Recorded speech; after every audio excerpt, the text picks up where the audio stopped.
climbing on stuff and shit.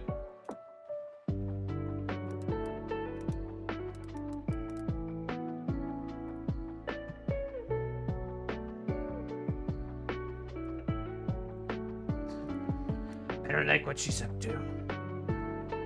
What you looking at? Yeah, it's me. What's up? What are you doing? You chewing on a box? You think you can just chew on a box like that? What are you doing? What you doing? Come on. Yeah? Girl, come here.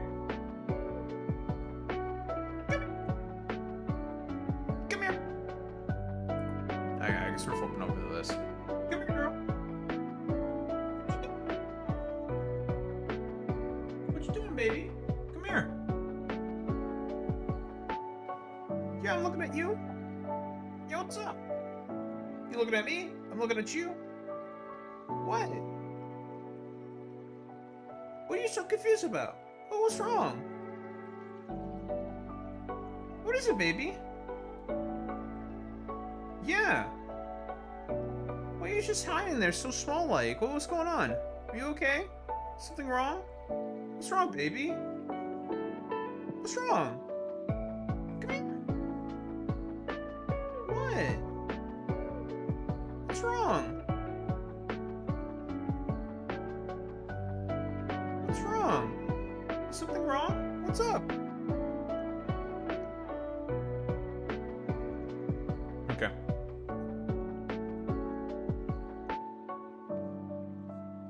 Why are you hiding in that corner like that? What's going on? Yeah, what? What's up? What is it? Are you stuck? Do you need some help? What's wrong, baby?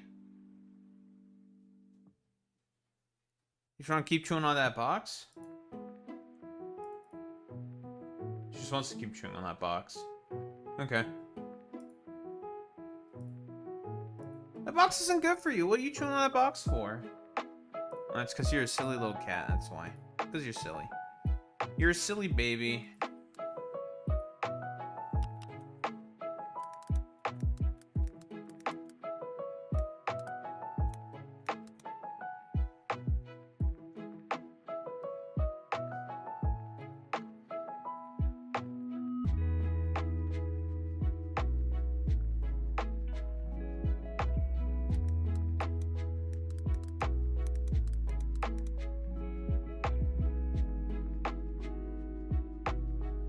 Oh, baby, what are you doing? Baby girl, how are you gonna get down from there? Okay, you climbed up all that way, but what now? Just to play with the carrier handle? What are you doing?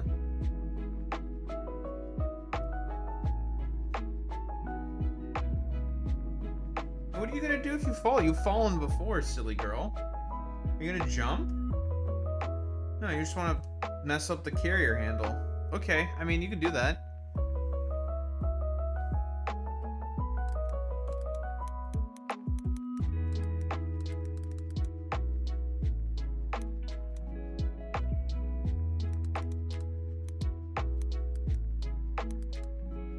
Oh, baby. Oh, like I thought you would.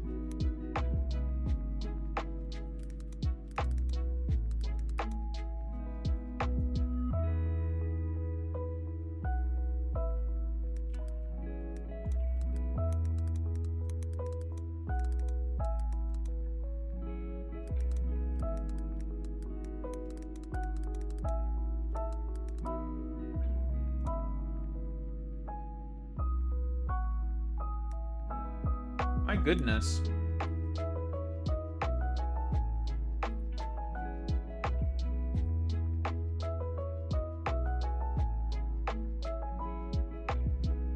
Hmm? What you doing? Watching this dang cat run around, hiding in corners and shit.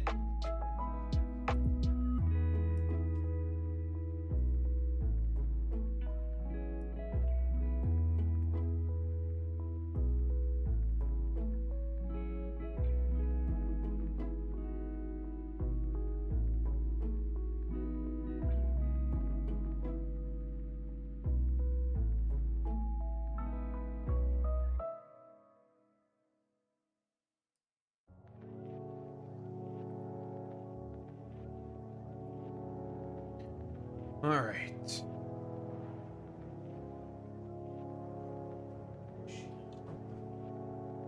Where'd you go?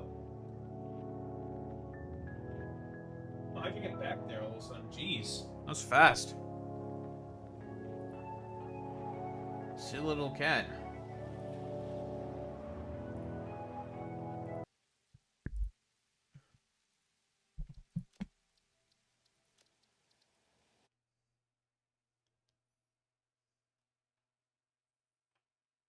Oh, baby, I don't. Oh, baby. Nope, I don't want you doing that. You might make a big mess of that.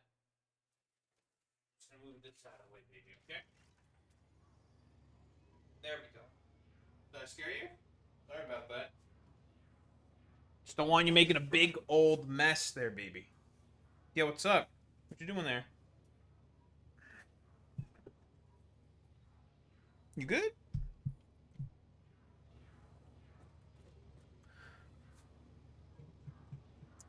Oh yes, we now have okay, some of the stuff I did while off stream. Working on Operation Dimensional Depot. We have dimensional depots now. Not enough for every product, but a good start with most of the basic stuff and stuff needed for belts. So yeah, we just build from the depot now.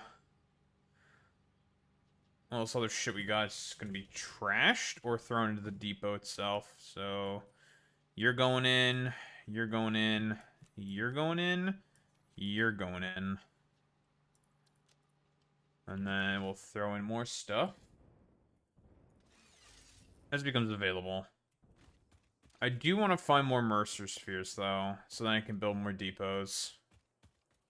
So then I don't have to carry stuff on my person.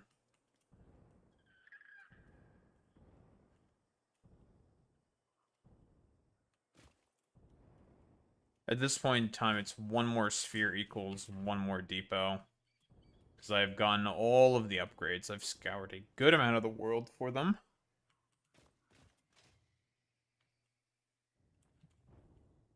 Does take about half of the Mercer Spheres to get every single upgrade, and then there's like 100 plus left, I think. Something like that.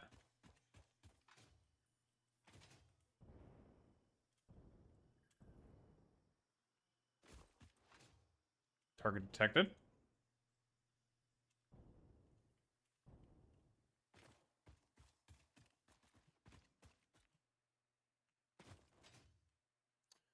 Some of them are in very annoying, inaccessible areas. Well, not that they're inaccessible. They're accessible, but don't quite have the tools. And considering how far up I'm probably going to have to go for this one, I have without a shadow of a doubt there's going to be a lot of bad stuff that we're going to have to deal with.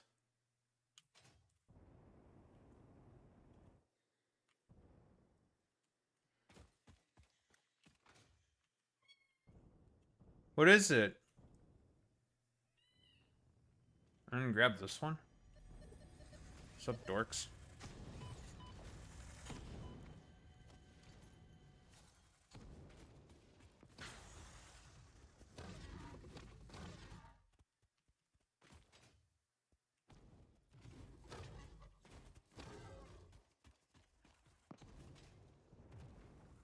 What are you doing to my leg right now?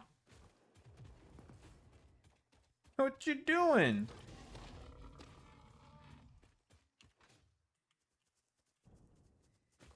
Where the hell did you go? I'm trying to scrap. Hey, come here. Fuck you.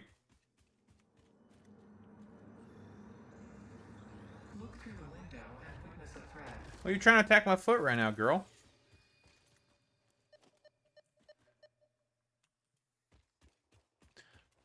Why are you biting my foot? Stand cat biting my foot right now. Why are you biting that?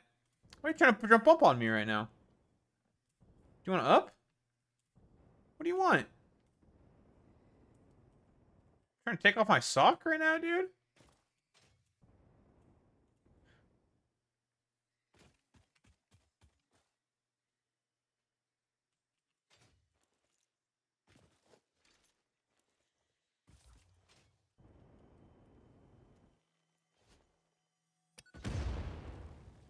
Oh, bad stuff.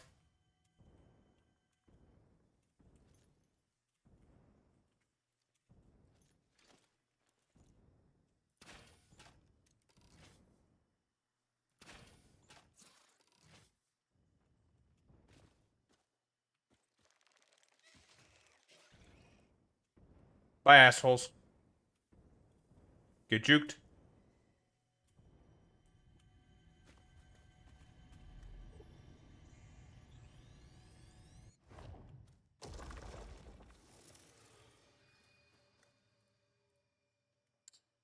Great thing about the Dimensional Depot. Out of supplies, just grab them from the depot.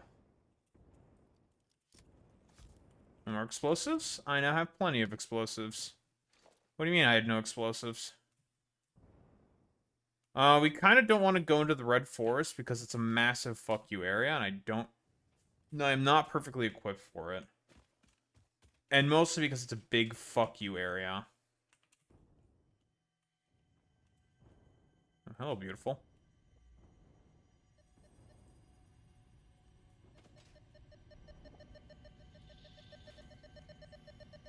That's 3 more depots right there.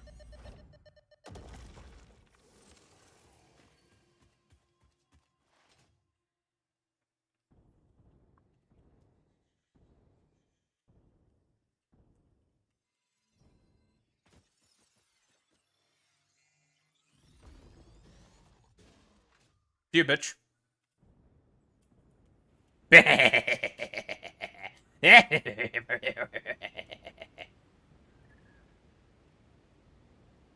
That's 3 more depots right there, and a free slug.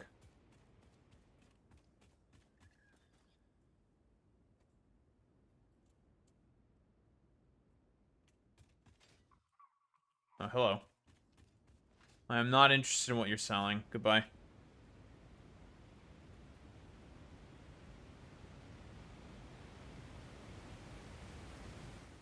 What if I can build a dam here? Yes.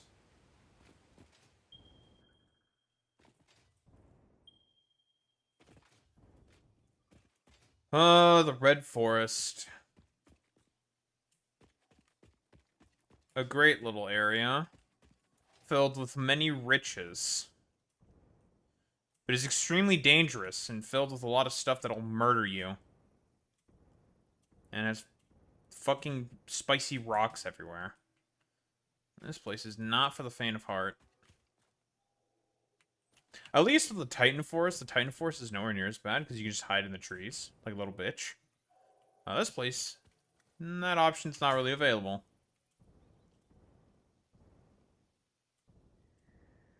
But we have to come here eventually for bauxite. There's just damn... Okay, thank you for the lag. I'm just trying to see if I can potentially cheese myself some free Mercer spheres in this area. Oh, there's going to be a lot of bad stuff down there.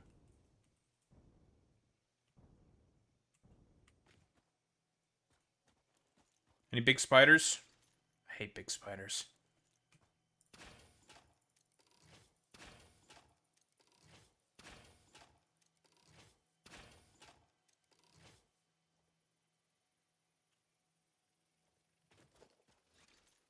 Come here.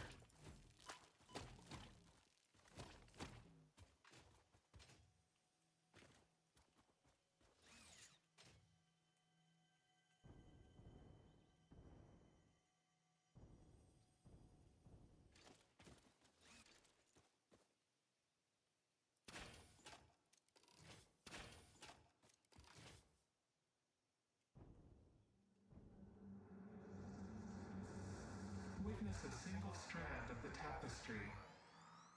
Give me.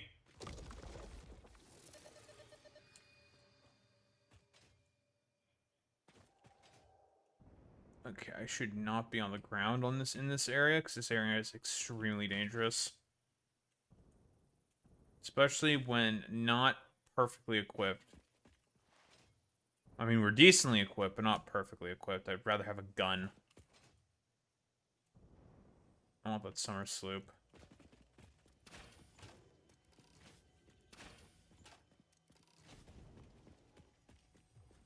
We've got Mortar McAndy over here. Mortar Andy is not that bad.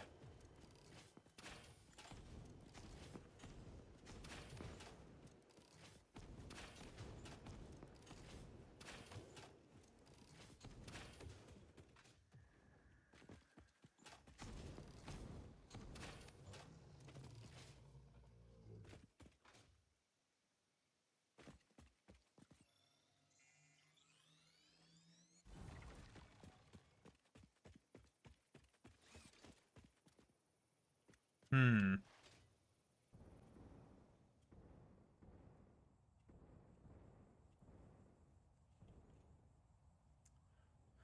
Well, this area is nowhere near as sketchy as the Red Forest. We got a couple Mercers here, so it's okay. Is there anything in here? It is nowhere near as sketchy here.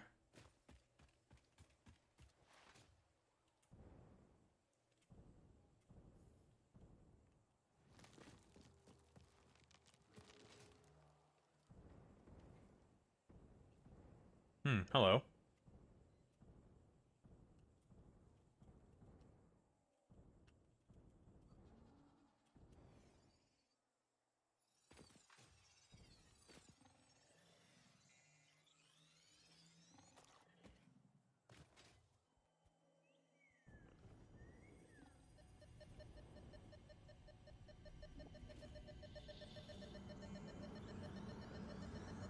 Look through the window and witness a thread.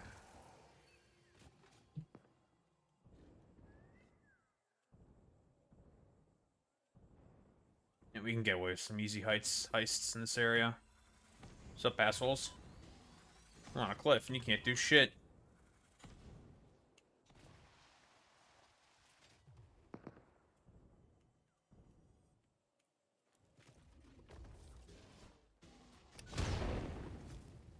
What are you goofy-looking head asses doing?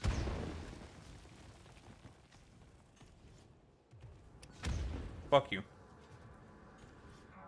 Compose it into a love song. Go on, get.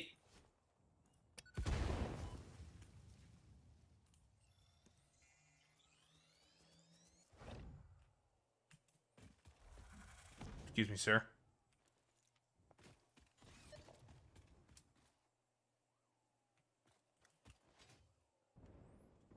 I did not really scour this area, did I? When I decided to do all of my looting. I also did not go into the swamp, because the swamp is a big fuck you area. Oh, hello. I don't know that I have unlimited explosives. You assholes are really not that big of a problem for me.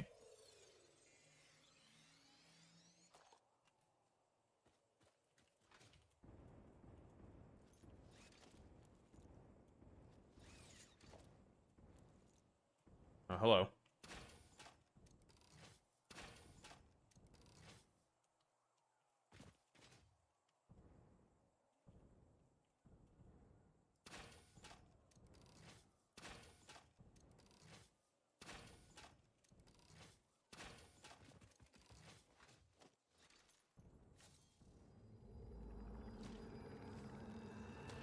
Live, Ooh. laugh, consume.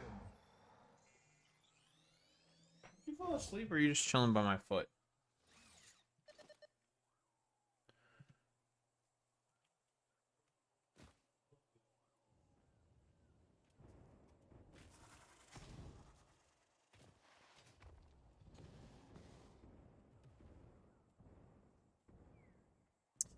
That's in a cave somewhere.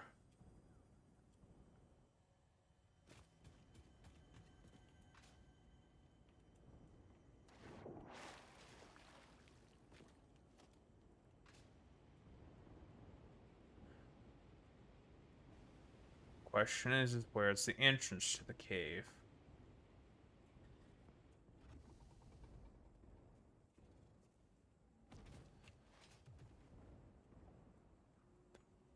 Wouldn't I like to know?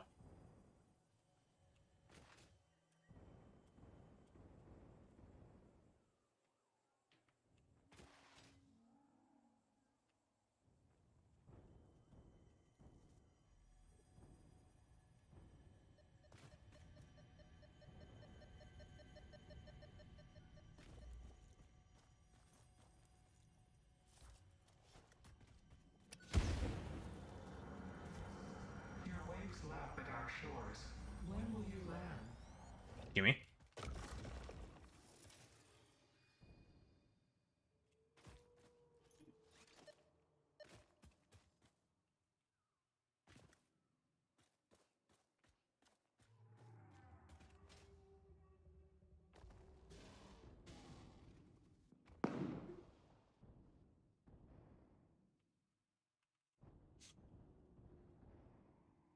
What's up, Big Jerry?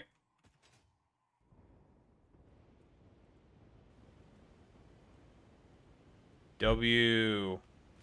W. We're looting the planet for alien artifacts. W. We're looting. W. W looting. Witness a single strand of the tapestry.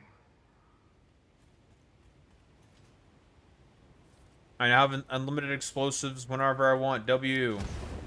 That's W for sure.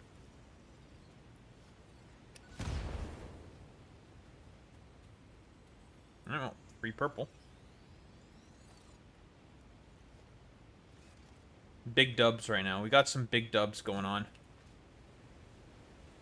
That is for certain.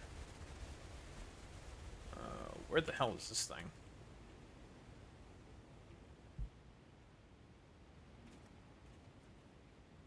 Something is telling me that it is in a cave.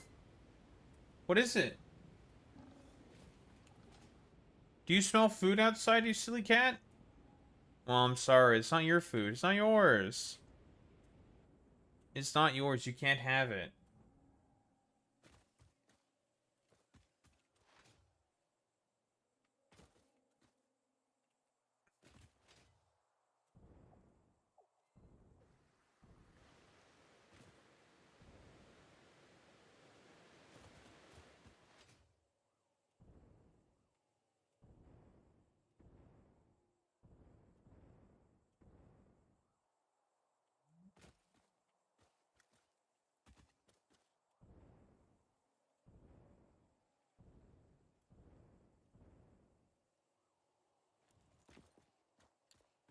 That's in the direction of the Red Forest, which we kind of want to avoid. Because that place is no bueno. I will take this hard drive, though. Oh, son of a bitch.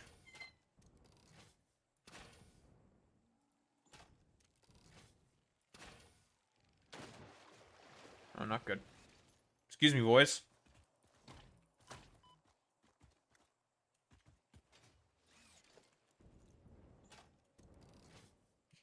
What do you want to go outside so badly, baby? What? What's wrong? What? What? What is it?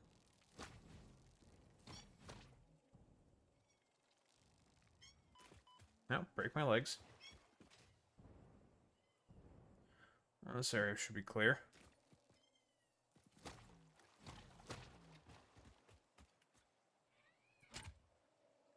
It's plastic.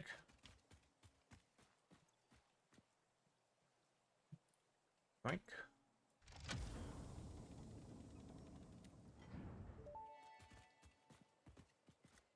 Fix-it employee contract reminder. No Jesus. pioneer should speculate regarding why there What's are up, cracked YouTube 35? players on this planet.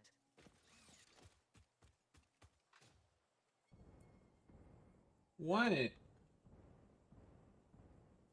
Why do you want to go outside so badly, little girl? I don't want to go there.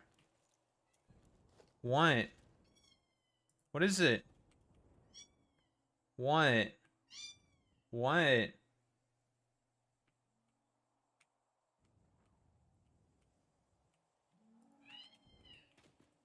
Oh. Oh, there's nothing here. Yoink. 10 spheres. Alright, how are we getting out? Cut straight through the forest? Be greedy? That's surrounded by spicy rocks. We don't want to go that way. That's also spicy rocks. A lot of spicy rocks in this area. I could just cut through the forest, just run past everything. I will be faster.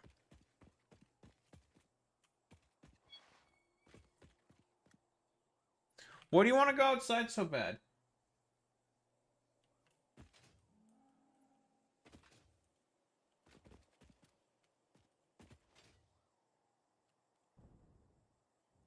I'm not cutting through the forest. Not worth. Let's go around.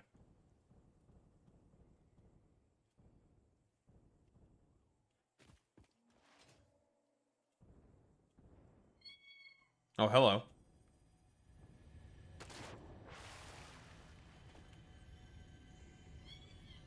Take my swag ass. Thank you. Daho, why do you keep looting this place? Because it is my psychological imperative. It's epigenetic to all factory players.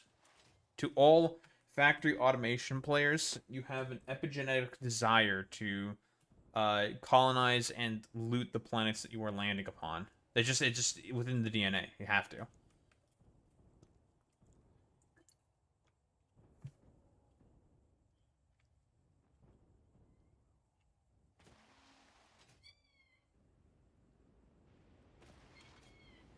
Wait, is it returning to because keep in mind, Ontario is different.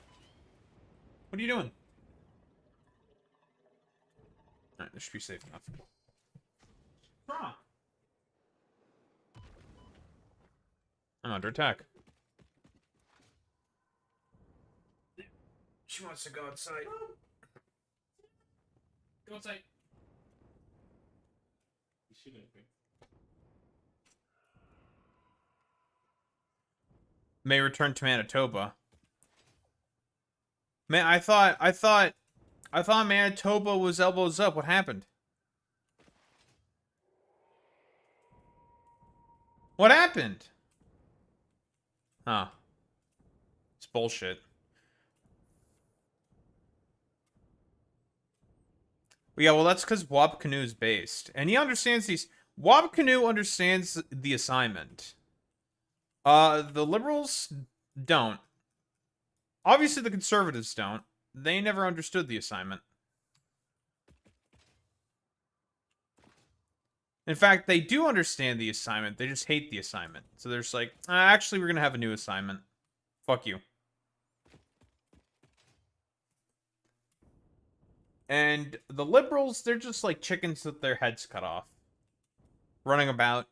Just kind of doing whatever.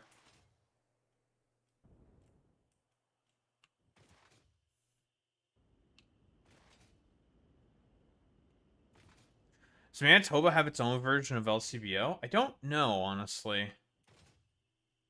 I think we might be, like, unique in that respect there, U-235. I'm just curious.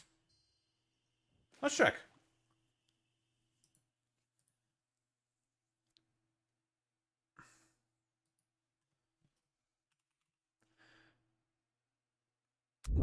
Does each Canadian province have a LCBO?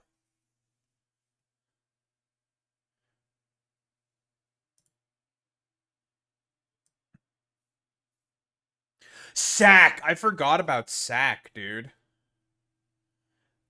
And BC has British Columbia Liquor Distribution Branch. So BC liquor stores. Alberta's is, of course, fully privatized. A fully privatized retail system regulated by the Alberta Gaming Liquor and Cannabis. What? That's it? That's what it's called? Okay.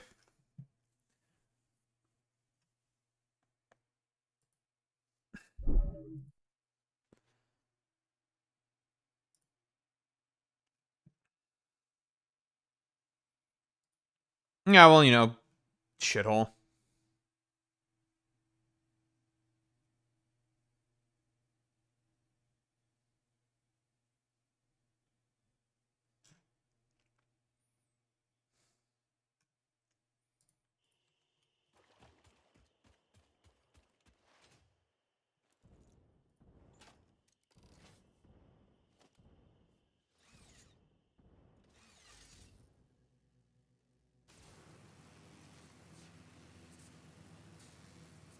Yeah, in addition to shit weather, here's a shit government to put up with. Yeah, exactly. It's just like a shit sandwich on top of a shit sandwich on top of a shit sandwich. With just like shit all around. It's just shit, you know?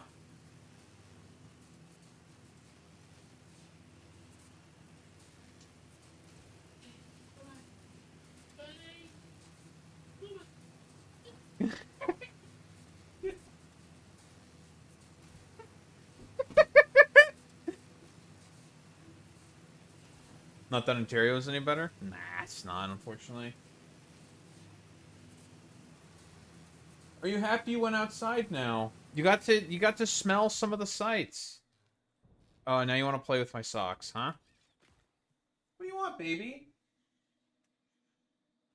Oh, yeah. All right. We'll get the people what they want. She's a what? She's been getting more bitey and wild.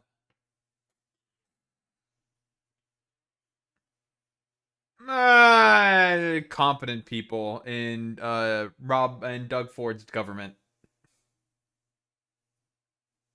Okay. What do you want, baby? Man, I can feel you being you're a chonky little baby. You feel like a soft little bean. You're plump. I have to feed you a little less. Just a little less, not a lot less, but just a tiny bit less. I don't want you to get overweight.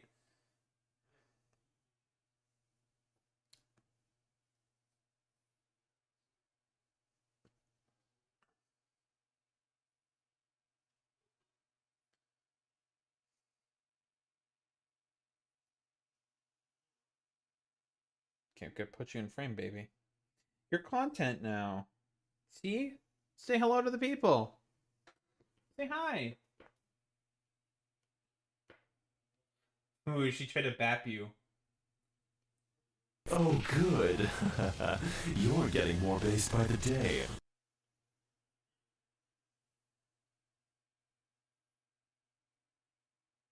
Oh, are you feeling sleepy now?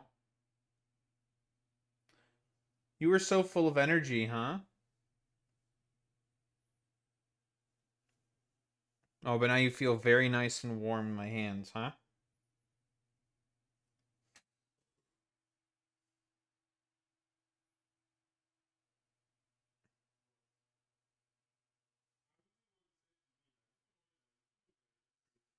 Okay. I'm gonna put you down, okay, baby? Oh, you're not happy about being put down, are you, huh?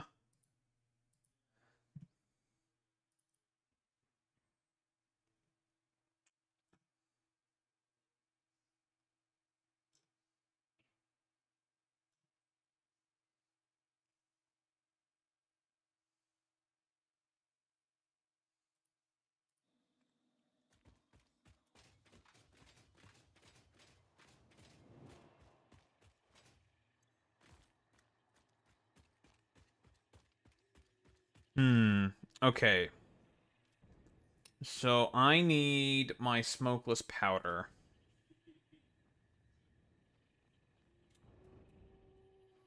Because we need to make a small bit of a military industrial complex. Just a little bit. What is it, baby?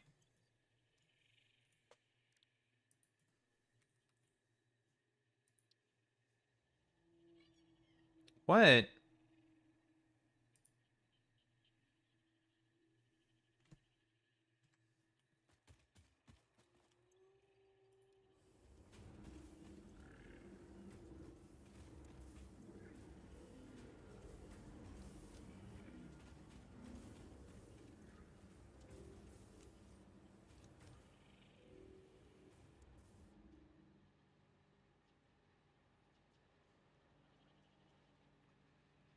Everything else can be trashed.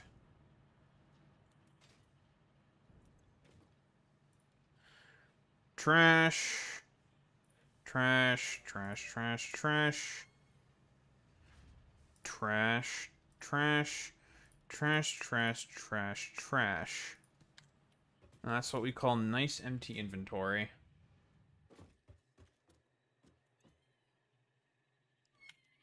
What is it?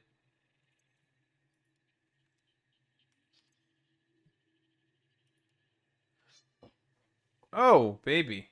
What are you doing?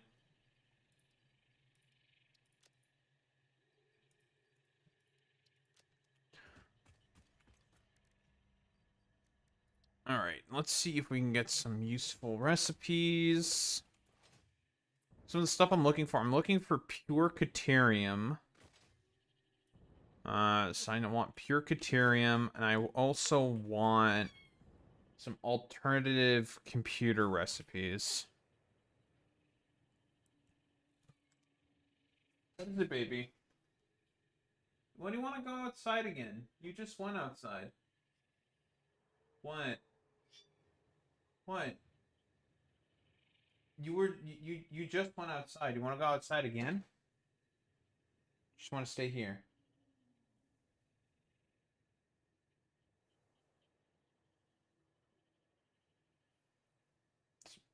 Stay there. Why are you trying to bite me? Why are you biting me? Why you bite? No. No bite. No bite. No bite. You're being a rambunctious little fellow right now, eh?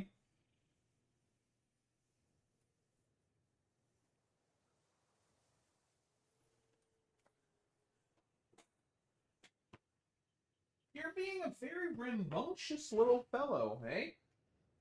You want to play? Fine. We play. We play more. Hmm? So what you want?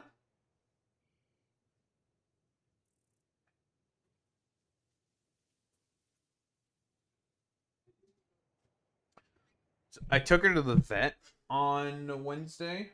I think I said that. Um, but basically, she was apparently the talk of the town because of how tiny and well behaved she was, and apparently being very, very smart. Although you had a lapse in smartness today, you decided to pee in the corner, huh? Why'd you do that? You decided to pee by the door again. Why'd you decide to pee by the door again? Why'd you do that? Why'd you do that? Silly girl. But you immediately started peeing back in the litter box like you've been taught to. Why'd you pee in that corner one time, huh? Why'd you do that?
Mm-hmm.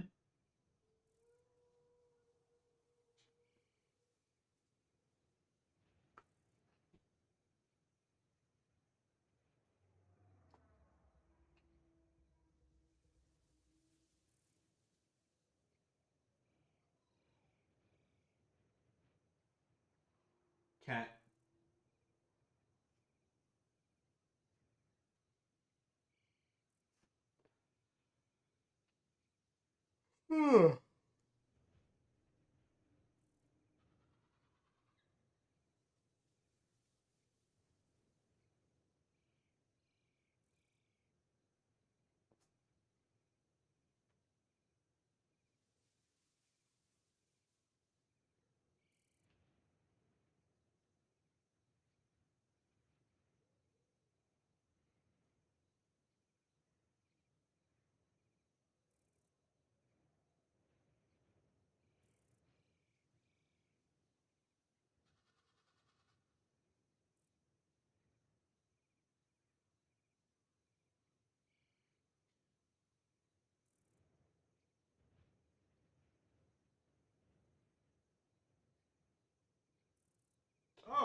You just bonked your head, silly.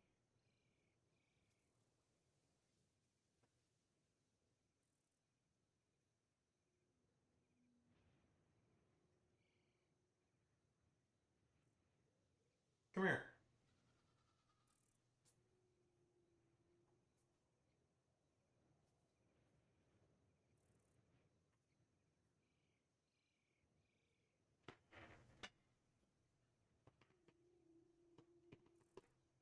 Yay. She's such a silly little cat. What the hell was I doing again? Right, dimensional depots. Because I have more. Then I need to build a train.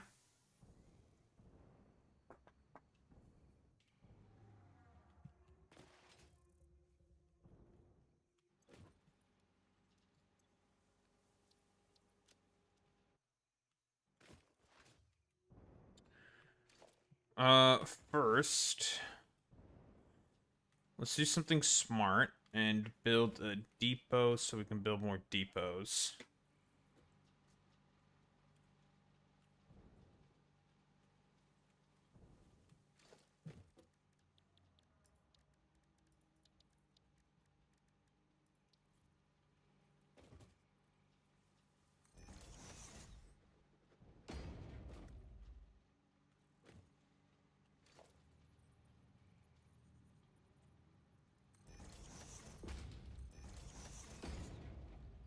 And in you guys go. Lovely.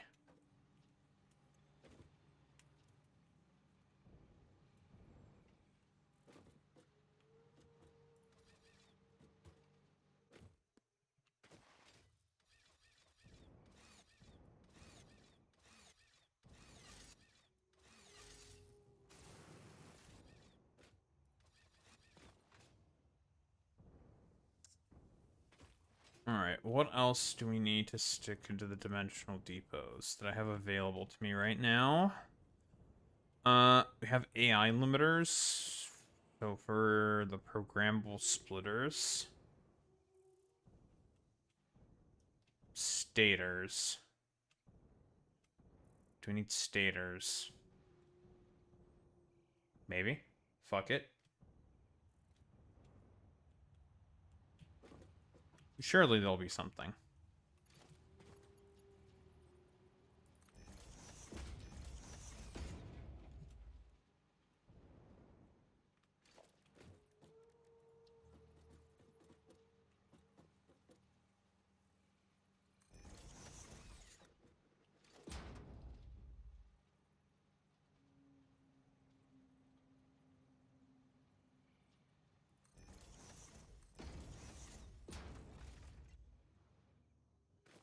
And those go. Screws. We have screws. AI limiters.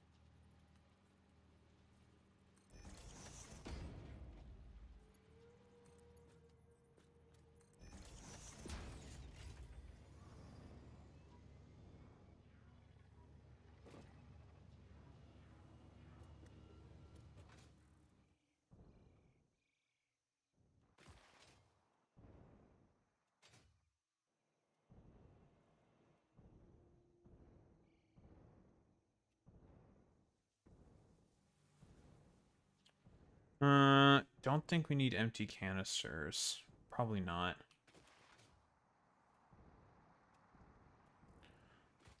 Here's something we do need. AI limiters. I can't believe that Daho's looking to try to limit AI. Typical lefty. Typical libcuck lefty.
Get the depot.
What did I get?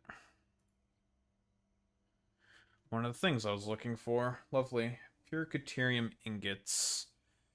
Abadaho, that rate is lower than it would normally be in the constructor. Yeah, but you can use more machines, but it uses more power. Eh.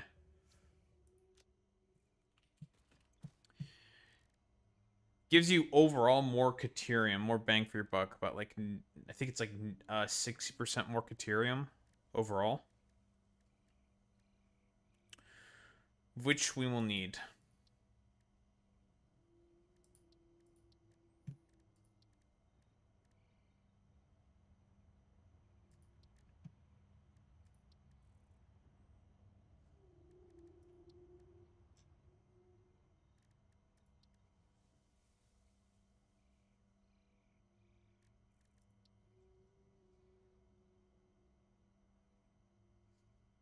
Hmm.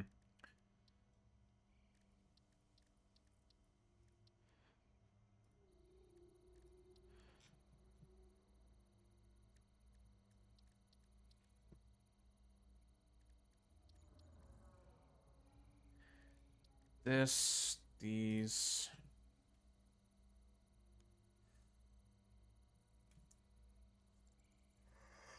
And the ice fuel. Do definitely want rocket fuel though.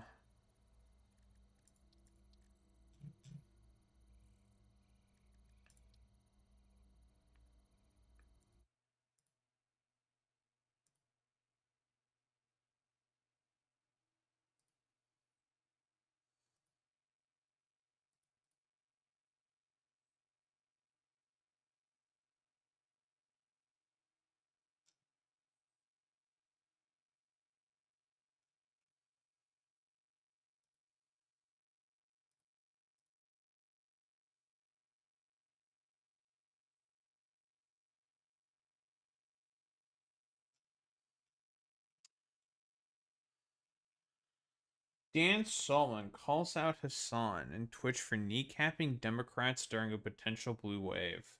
Okay. I mean, really, if you think that Hassan is the main reason for as to why there's not going to be a quote unquote Democratic blue wave, then you're just like you're fucking cooked in the brain. I don't know, I don't know what can possibly fucking help you.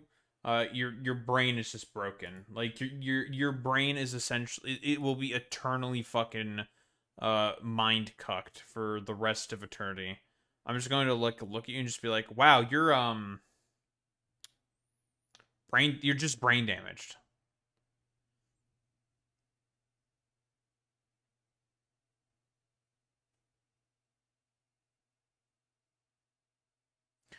Brain broken, brain damaged, eternally mind fucked, worth nothing.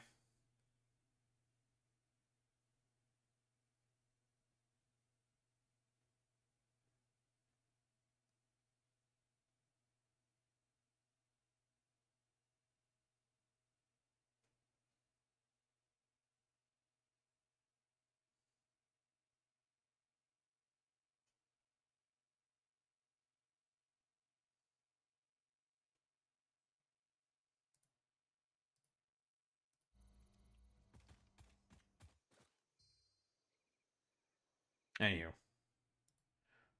Probably get started on some stuff. We have a bunch of things we need to talk about.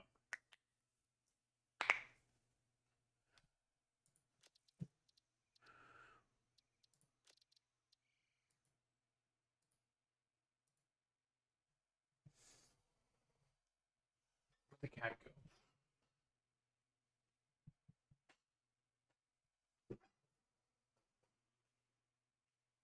Where did she go? She's on her bed. You hiding somewhere?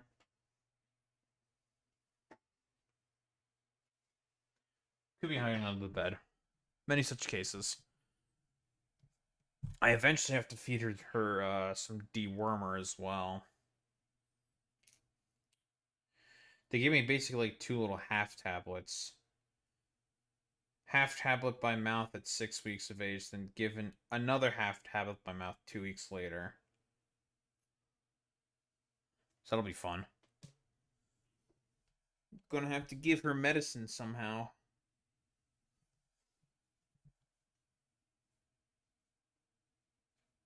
While she's eating.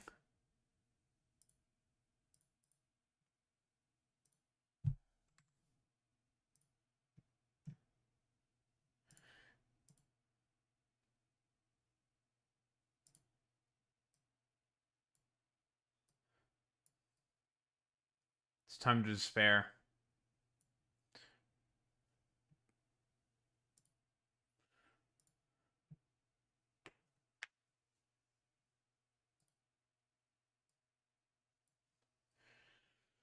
All right.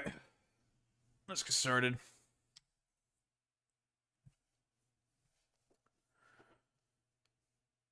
So I'm going to be pretty honest. I got sent this a while back. Yeah, a while back.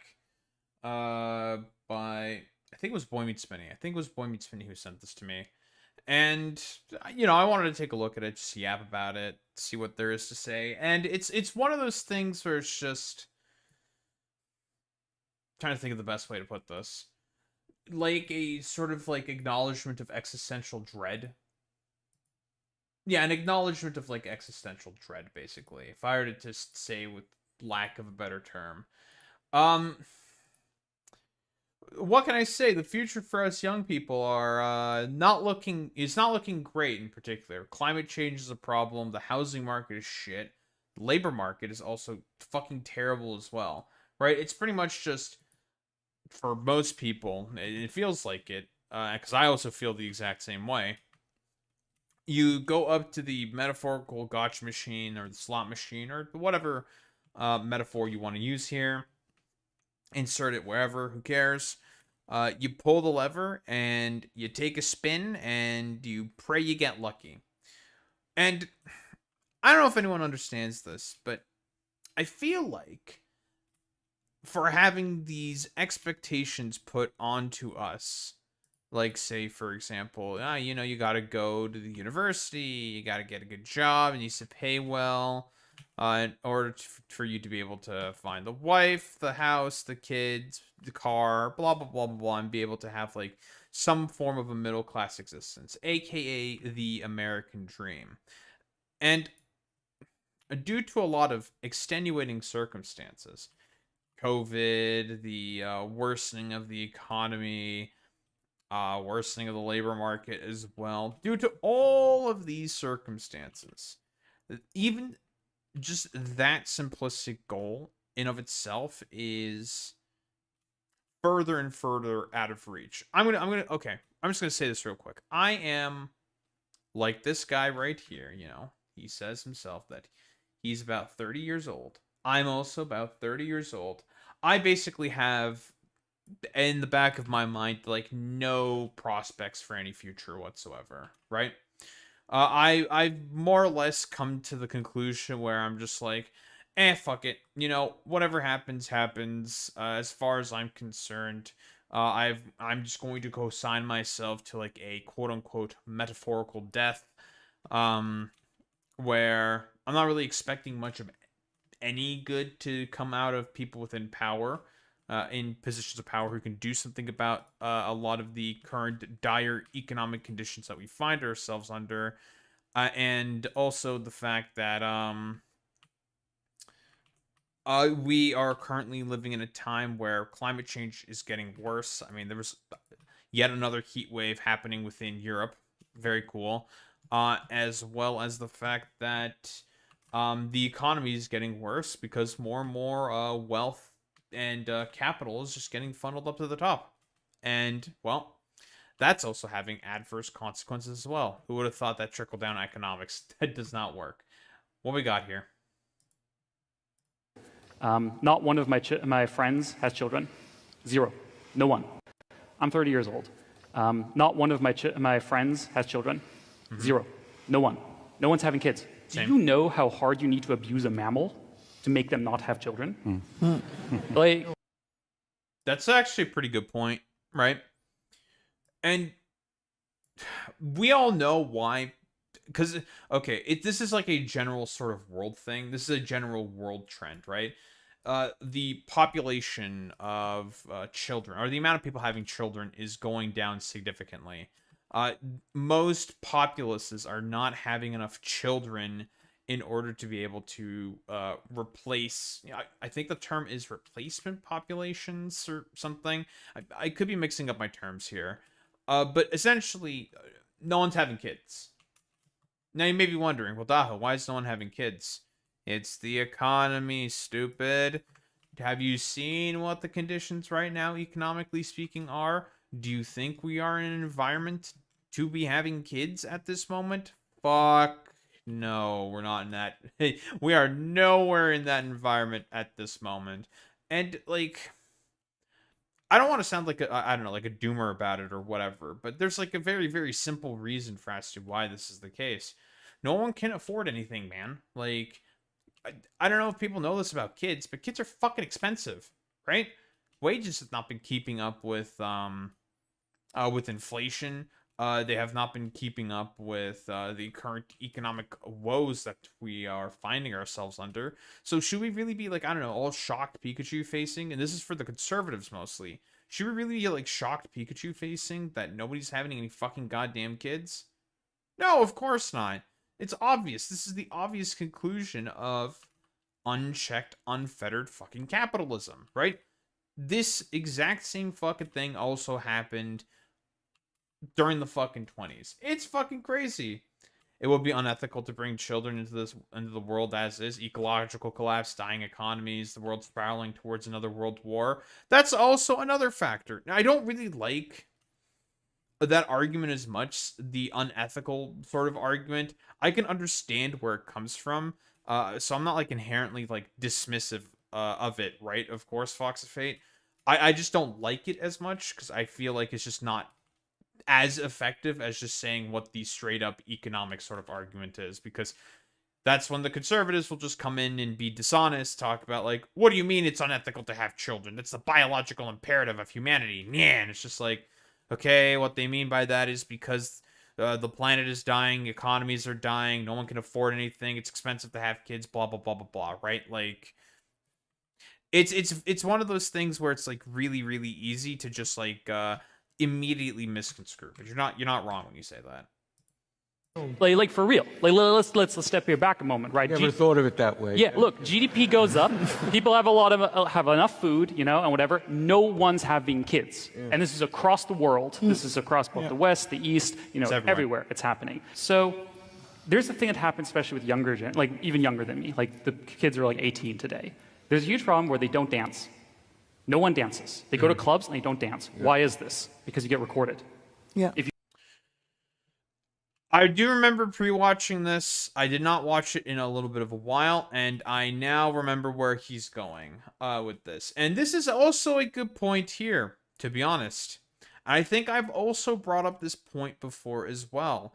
Yeah, due to the fact of the pervasiveness of social media, because again, it's because of its commodification, mostly, a lot of people are afraid to be embarrassed, right? Because everyone's got a smartphone, everyone's going to record you doing something fucking stupid, you're going on Instagram, you're going to be made fun of, blah, blah, blah, blah, blah, right? And it's just like,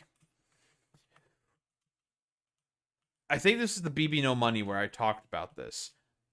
It's okay to be cringe. It is okay to, I don't know, like, express yourself in, like, funny, goofy, dopey ways. Obviously, if I just say it like, forehead, it's fine to be weird. Obviously, it's not going to be, like, really effective, right? Like, there's a lot of, and I'm definitely not qualified to sort of talk about this. There is a lot of complicated sociological and psychological factors that are leading to the fact that nobody wants to socialize like normal anymore, right? A lot of it is because of social media. A lot of it is also because of things that I have brought up multiple times on this channel in the past. The carification, suburbanization, lack of third places. We are losing our abilities to be able to socialize with one another. And you may be asking, why is that the reason? Why is that the case? Because we're going to bring in a little bit of Mark Fisher here and capitalist realism. The next vestige of commodification that a lot of these corporations want to go with are people's ability to be able to socially interact with one another.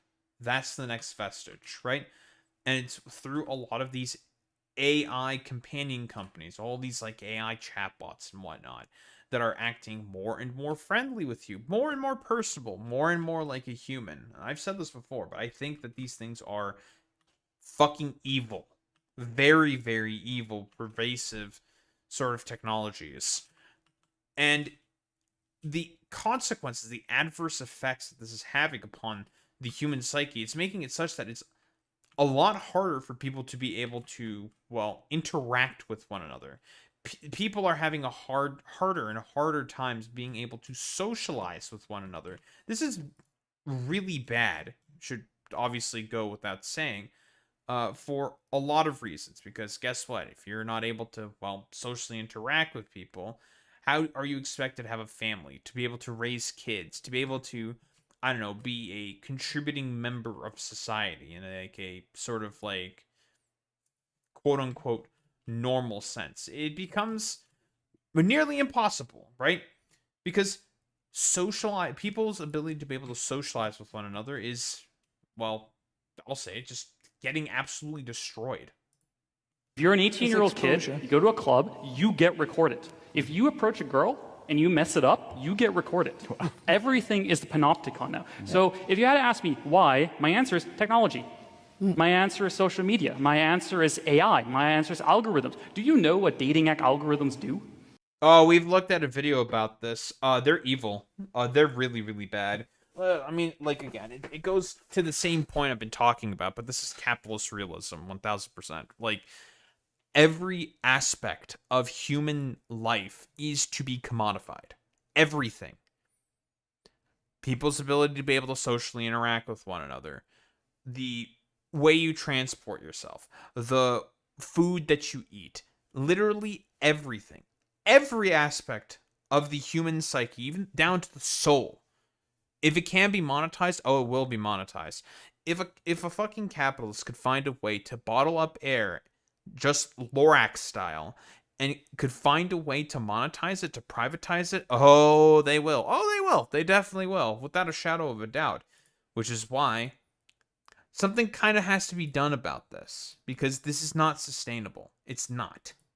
Do you know how they optimize? They don't optimize you to meet your love of your life. They optimize you to keep coming back to the app. Yeah. And now there's a thing that basically we have sold out all of our dating norms, all of our, our interpersonal norms, to tech companies without our consent to optimize their ad algorithm. Right. I think there's a deep thing. It's purely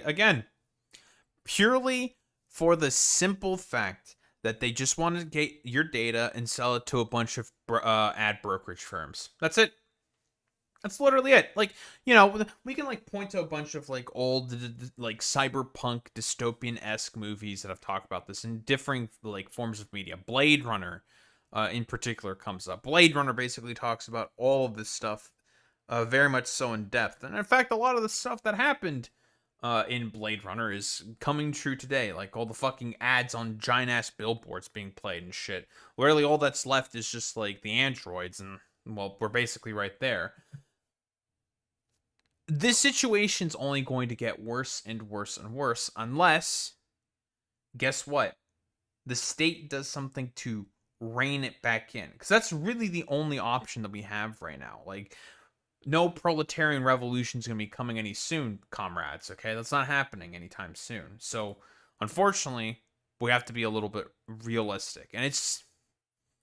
if it's allowed to keep going unregulated, especially given how much of dinosaurs, like, people within the state, people within, like, Congress, generally speaking, are. They barely understand how any of these social media algorithms work. They barely understand how any of these AI chatbots work at all. It's just like, dog, something needs to be done right now, or we're all going to be completely and utterly cooked. Where we as a society have not dealt with the fact that we have to steward technology responsibly. We have treated So I just listen. So what happened during the dot-com bubble? technology as a wild west. Absolutely. Just everyone can do whatever they want. Just sell all of our younger generation's dating lives to corporations for profit. And who pays the cost for this? Who has liability? So I think the real problem is that we are, as a society, as a government, the generations that came before me, and also my generation, I don't want to exclude myself from this, but also the generation came before me, just let technology rip.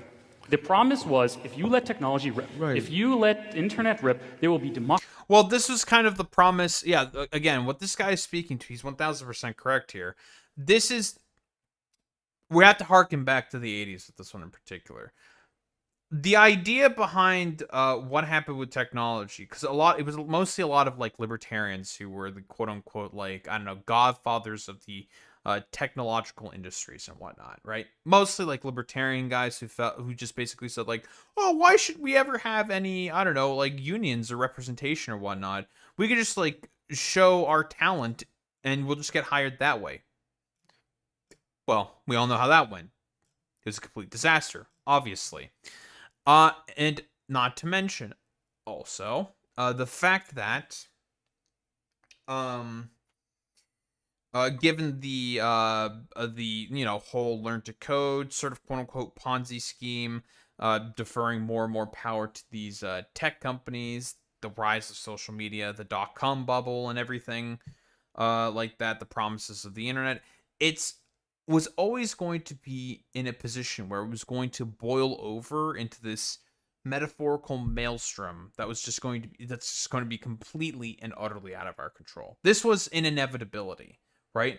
Because no one decided to step in, take the reins, and say, okay, we need to regulate. We kind of need to do a little bit something. So I don't disagree with what's being said here. I don't think it's 100% the full like main factor is social media, why it's causing the metaphorical social collapse.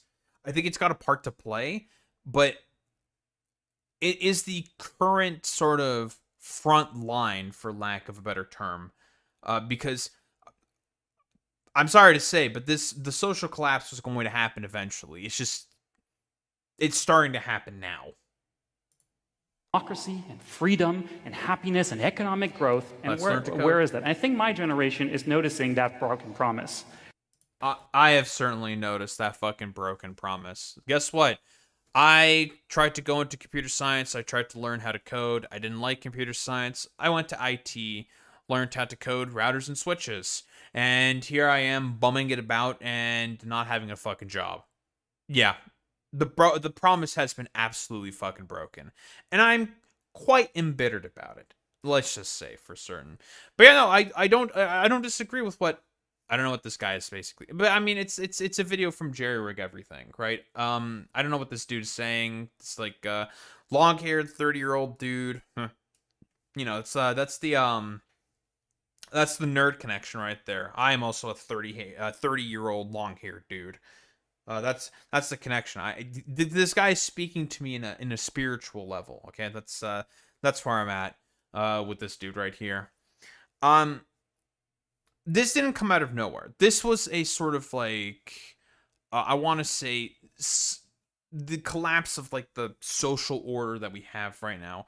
This was something that was going to happen, like whether we liked it or not, because of a lot of the non-regulations for a lot of the, well, for the current economic system that we have right now. And all of these companies making these fucking promises saying that, oh, we're going to have like wealth and prosperity for, I don't know, the next century or whatever. You know, the American golden age of prosperity, yet again, let's just say, because of the being the stewards of technology. Oh, whoops. It's all unregulated bullshit. And obviously, all the corporations came in to make about as much money as they could for themselves. The obvious fucking happened. And it's just unfortunate because now we are in the shitty situation that we find ourselves under right now, where there's a lot of young people bumming about without any work, without any like social prospects, without any economic prospects, without any prospects in order to be able to make another family. Not even being interested in making another family, not just because of the advent of social media and its proliferation everywhere, but not to mention economic and also ecological collapse that's going to be happening. Not to mention the potential for another world war being around the corner because our quote unquote betters are more busy trying to shovel as much wealth into the capital class as they can for the express purpose of what? Oh, giving them more like short-term profit raises for the next fucking goddamn quarter. It's evil, and there's going to eventually be a collapse somewhere. What's that going to be? Who really fucking knows? We can only speculate at this point. But yeah, I don't think there's like really much else to say besides when the societal sort of order that we have for ourselves inevitably collapses, we'll have no one else to blame but ourselves.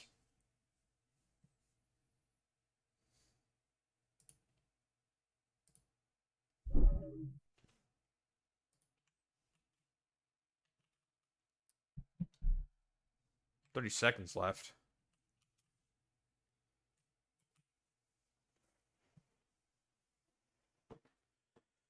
Guys, did you know that corporations are kind of evil? I know. A shocker, I know.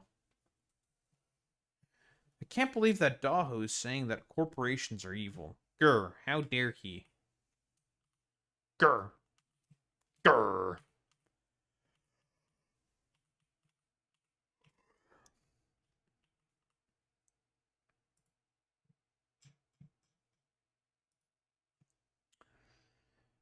Bio-coal fused quick wire. I don't want any of these. Plastic smart plating or insulated cables. I don't think I want any of these either. I'm trying to get some fucking goddamn computers here. It's like, what do I want exactly?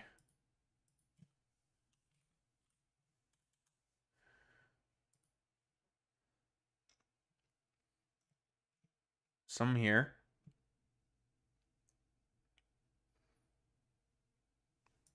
Preferably the heavy flexible frame. No, we want the heavy encased frames. For sure. It's such a weird recipe, but yeah, we want heavy encased frames.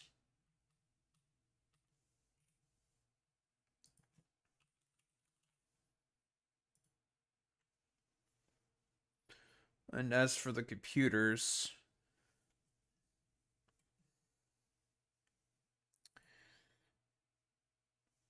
probably the Caterium computer. I may have to settle for this one.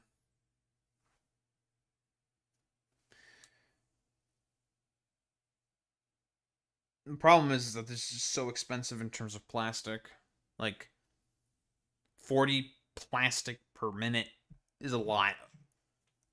Considering the fact that I do not make that much plastic per minute. I make about 400 plus the other outpost. But I have to bring that in somehow, probably by train because it's far.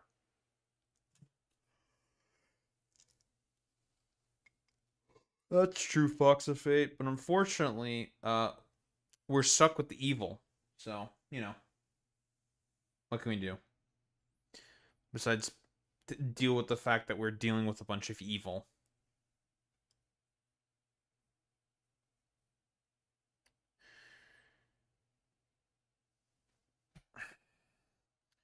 That's also another reason why I wanted the new Caterium recipe. Because I think we're going to be relying on making a lot more quick wire.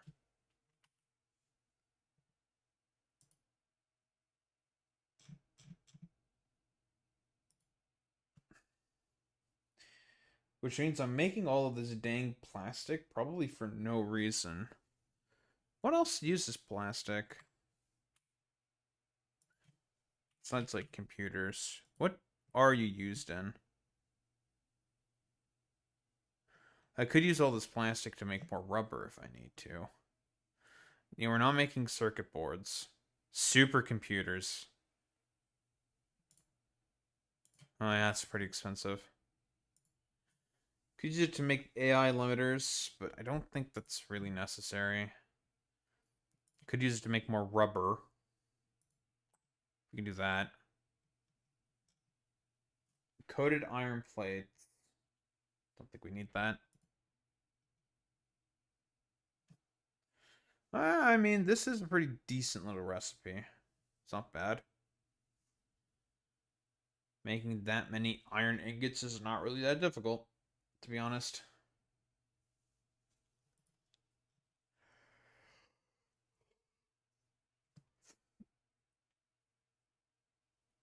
Yeah, get your pitchforks, your torches, and whatnot. But I'm being like it is. I'm being honest here. Like this shit is it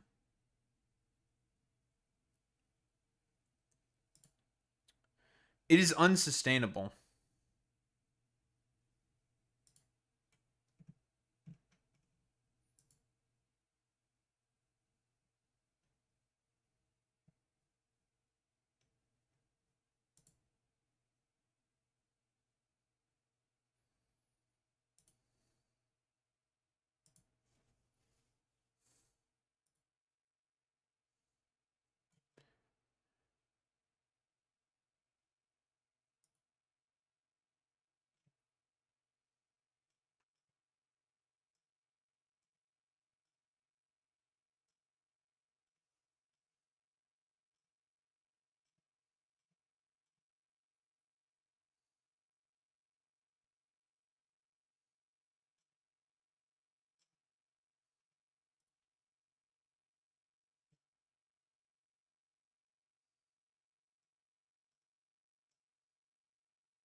Hmm.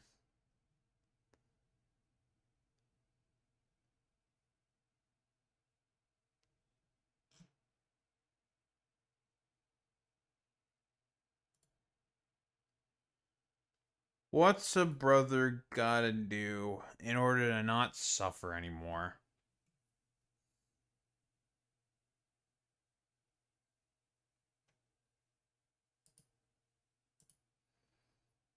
The ultimate question we need to all ask ourselves.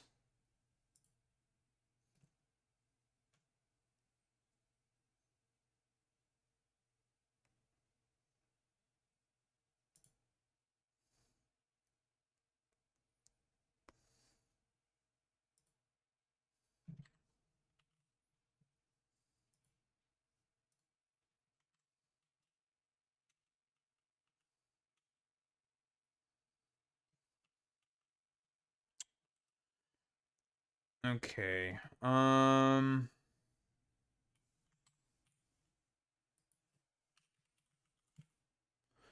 Cluster Nobelisk. Normal Nobelisk. Smokeless powder.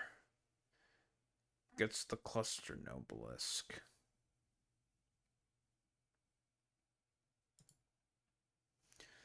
7.5 per minute.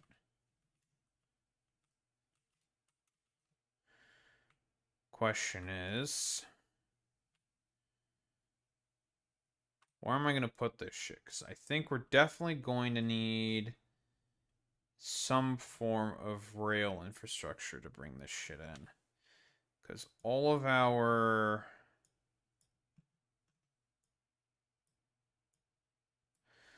smokeless powder production is right over here. Not exactly feasible to build a road all the way out there. Okay, we could. I don't want to. It's more correct for me to say.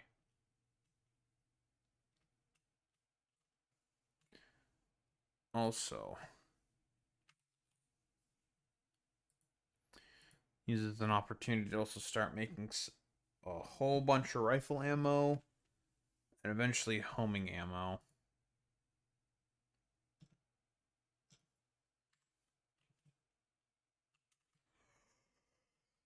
Hmm.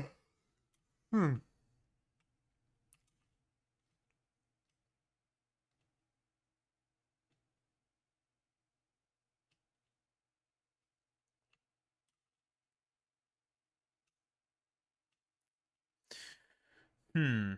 So what I could do is I could stick the station somewhere over here. Go to the outpost, pick up the smokeless powder. I would also like to pick up the plastic that we have as well. We'll just have extra plastic as well. That won't be too bad. Just a simple loop should suffice. The question is where, and then that gets all transferred over into a truck station. Question is, where do I make room for all this stuff?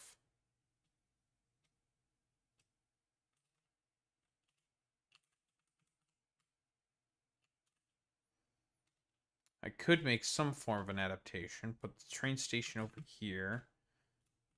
Have it go out that way. Doesn't need to be anything complicated, just a simple loop.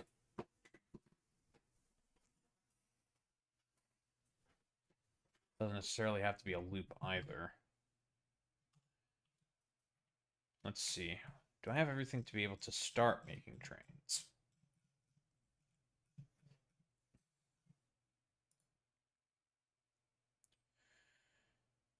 Dimensional depot, dimensional depot, dimensional depot, dimensional depot, depot.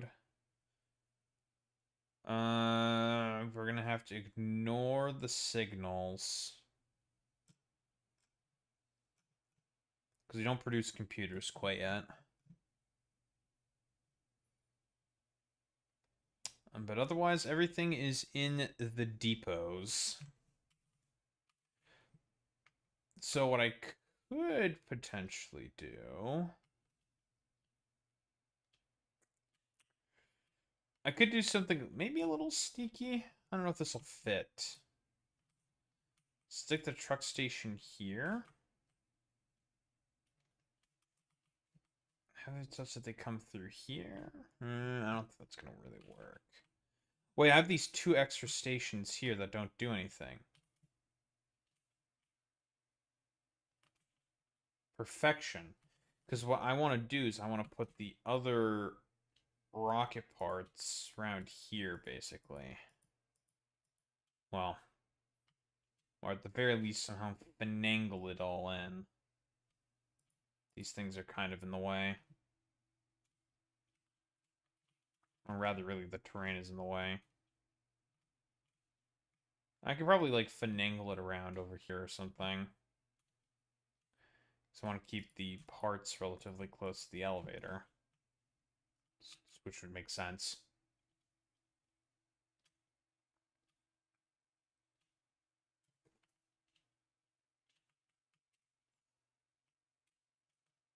Although it would be better for the other parts to be further integrated into the rest of the system.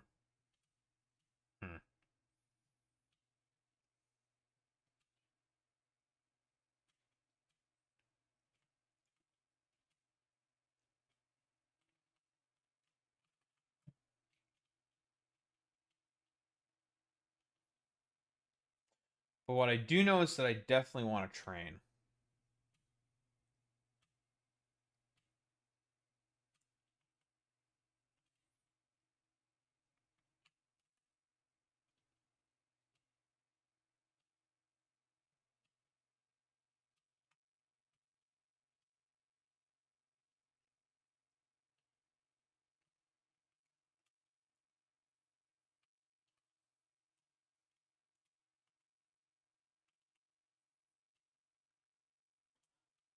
could stick this all sort of around over here, maybe. Ugh.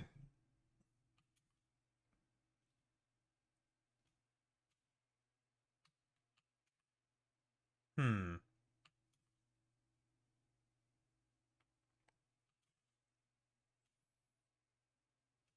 This is an area that I'm going to seldom come by, so might as well.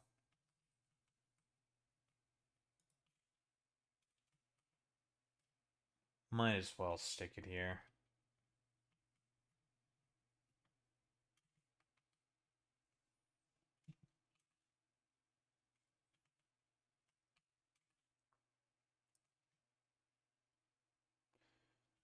We need to make sure we also have enough room for the final soil tier, and that's the peat soil.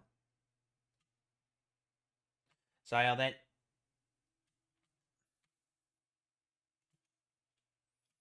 And work our way around all this fucking bullshit.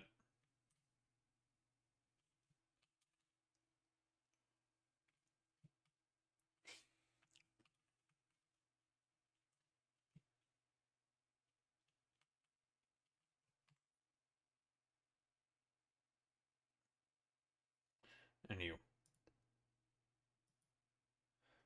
More bullshit to talk about.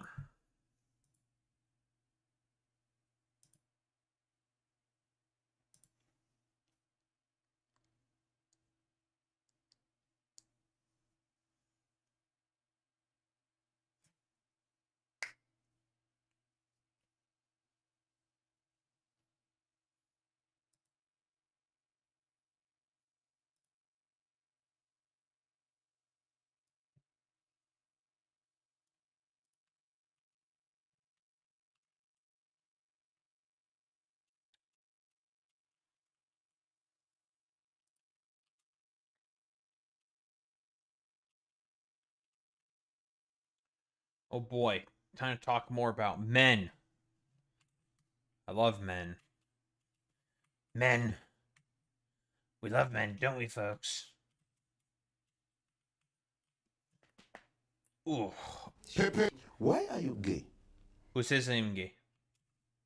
You are gay.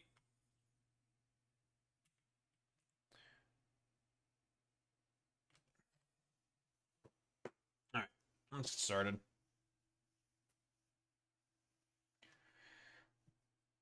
Men. Are you guys okay? Well, okay. I'm saying this a little surreptitiously, I suppose. Because I sure shit know I'm not okay. But, you know, the whole sort of, like, psychological sort of, I don't know, like, tangent I'm going here aside. Buddy of mine, well, not a buddy, viewer of mine, rather, decided to stick this in my suggestion pile of things to look at. And I saw this, and I also saw a quick little blurb about this in an article, and I was kind of interested and I was curious about the advent of the quote-unquote stay-at-home boyfriend, or rather the fact that women are now outnumbering men in the workforce. We all heard the statistic, for example, of women beginning to outnumber men in terms of higher education. A lot of women have been going for higher educational attainment in comparison to that of men. Not that that's necessarily a bad thing, per se. It's not. Obviously, it's good to get higher education because, well, it makes you smarter. A lot smarter. But it also has other sort of important factors as well. Mostly in terms of socialization and getting people more accustomed to, shall we say, I was going to say like outdoor life. It's not exactly accurate, but more so getting people a lot more accustomed to being able to socially interact with one another, which is something that I think is becoming more and more, well, lost with the current monetizations happening within like the AI companion stuff, loss of third places, a whole bunch of other stuff that we've mentioned before on the channel, of course. And the obvious adverse consequences of all this in particular. And now we're starting to see a little bit of like a role reversal. So, as a byproduct of, say, the 1974 bill that passed, which gave women the ability to be able to open up bank accounts and credit cards in their own names, that made it such that a lot of women, sexual revolution also gets included in this as well, but it made it such that a lot of women are able to now more easily participate in the workforce on their own, because guess what? Everything's going to be now under, well, their name in comparison to that of their husbands or spouses or guardians, whatever, what have you, right? And women are more easily able to go out and, well, work. Also, byproduct of World War II. That's also another factor in terms of all of this. So, as a result, a lot more women start to see participation within the workplace, of course. As well as being able to, have money to be able to purchase things for themselves, because a lot of corporations realize, like, hey, women, they have money just like men do now. Makes it such that, we can have more, well, economic production and whatnot, which is not necessarily like a bad thing, of course. But now we're starting to see a little bit of a role reversal, and I'm also very curious to see how right-wingers take this. I guess news. I mean, they'll make a big stink about it, but yeah, I'm very curious to see how right-wingers would also take this, seeing that more and more men or boyfriends are generally speaking just opting to stay home and not work anymore, and the girlfriends are becoming the main people going out to become the breadwinners. It certainly has like a potential interesting shall we say a social shift in terms of like societal and economic norms that we currently find ourselves under. I'm very, very curious, but I would like to learn here a little bit about the quote-unquote stay-at-home boyfriend epidemic. What do we have here? For just the third time in history, women now outnumber men in the workforce, or at least that's the story. As of 2 months ago, this gap stood at around 100,000 more jobs held by women, and last month that difference grew to 150,000, which, in the grand scheme of things of the national workforce, is basically a rounding error. This is very interesting, because look at some of the trends in this graph. What do we have, like, right around this 2010 era? This is the Great Recession here, right? What were most of the jobs that were being lost, for example? A lot of manufacturing jobs, a lot of other sort of like blue-collar work was generally speaking getting shut down right around these times. Not so much corporate jobs, not really, but mostly like a lot of the things that are seen as more expendable that most men would occupy. Not that this didn't affect women either, right? Mostly within the service sector, but it had a much more profound effect mostly on men. Same thing over here in 2020. Guess what happened during 2020? COVID era. And we're starting to see the more stark gap between higher educational attainment between men and women as well in this sort of time period, right here between 2015 and 2020 as well, right? This is very, very interesting, right? Because we all know that the United States, North America generally speaking, is set up in a manner where it is more important to have as high of educational attainment as possible in order to make yourself have as good of looking a resume as possible, so then people can start to hire you. That's kind of like the logic behind it, but as we all know, it's not working out in that way at all whatsoever, because there's a lot more adverse adverse problems that exist within, shall we say, society at the moment. But the fact that this is so close at all is a sign of some major changes in the labor market that have really only been seen before in 2008 and 2019. So, maybe not a good sign. Now, by itself, there's absolutely nothing wrong with this. Some women want a career and some men want to be stay-at-home parents. So if these non-traditional gender roles become more accepted and end up splitting the workforce almost perfectly 50-50, that is basically the perfect outcome, right? Except, of course, that's not what's actually happening here. Besides the small little inconvenient detail that every news outlet reporting on this issue so far has either been maliciously or incompetently misunderstanding what the data actually means, there is still... I'm going to operate under the assumption that a lot of the Media would probably sensationalize this sort of bit for the most part for the express purpose of getting clicks. Guys, it turns out everyone should really hate commodified media as much as possible.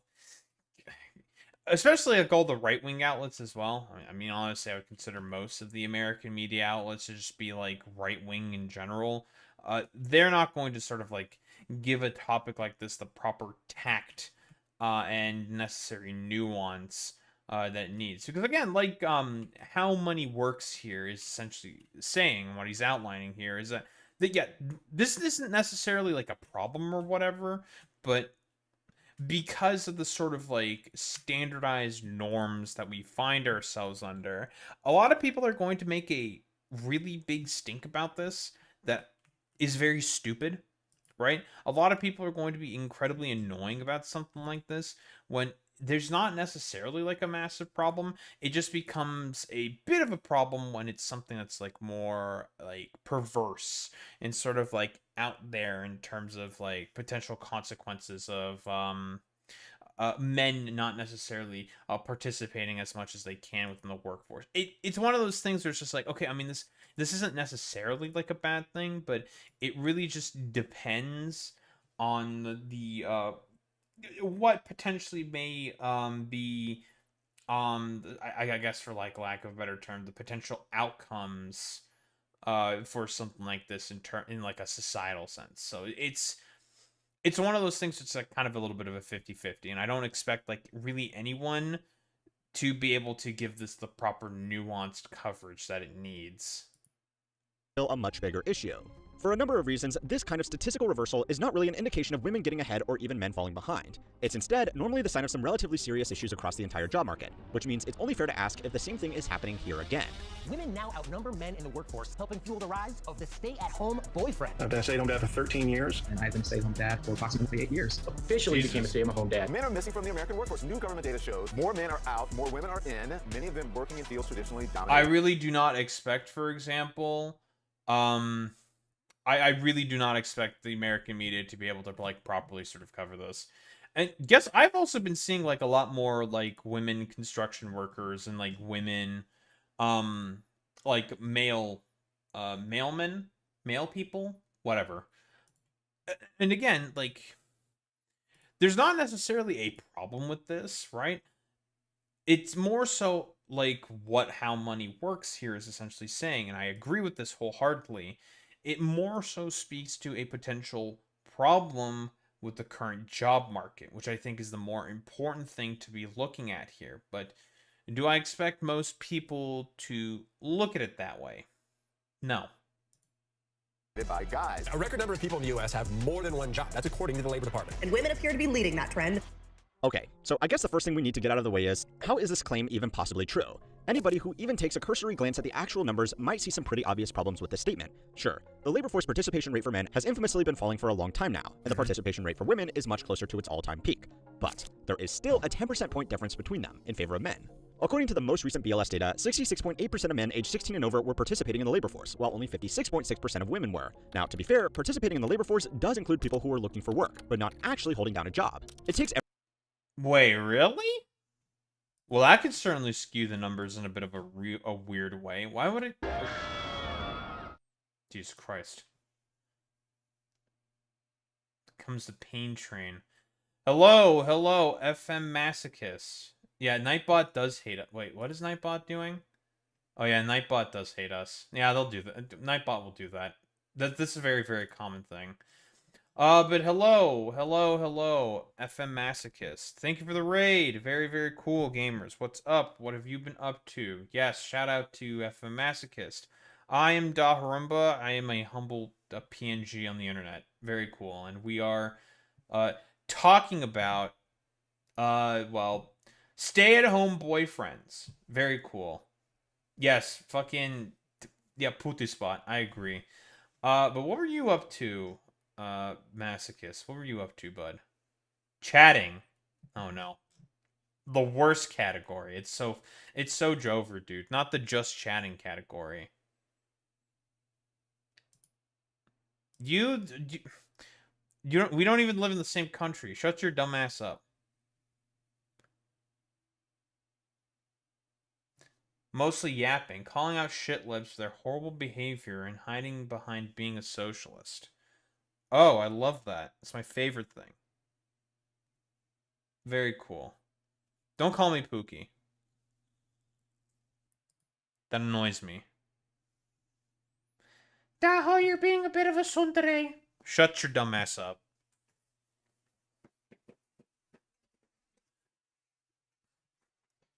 Don't call me a fucking da-boo-boo. Jesus Christ. That's crazy. Well, welcome in, gamers. We are currently talking about the quote-unquote stay-at-home boyfriend epidemic, and we're mostly getting to the point where we're I'm a little tired. Jesus, I'm always gonna be tired.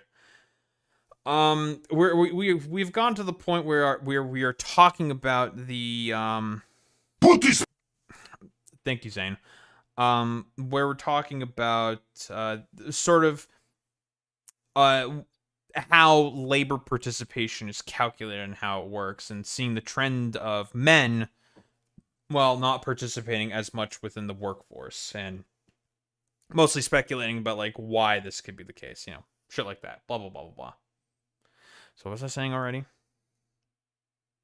Oh yes, yeah, I find it a bit weird that, you know, looking for work is being counted as like labor participation. Does that really work like that? That's a little interesting.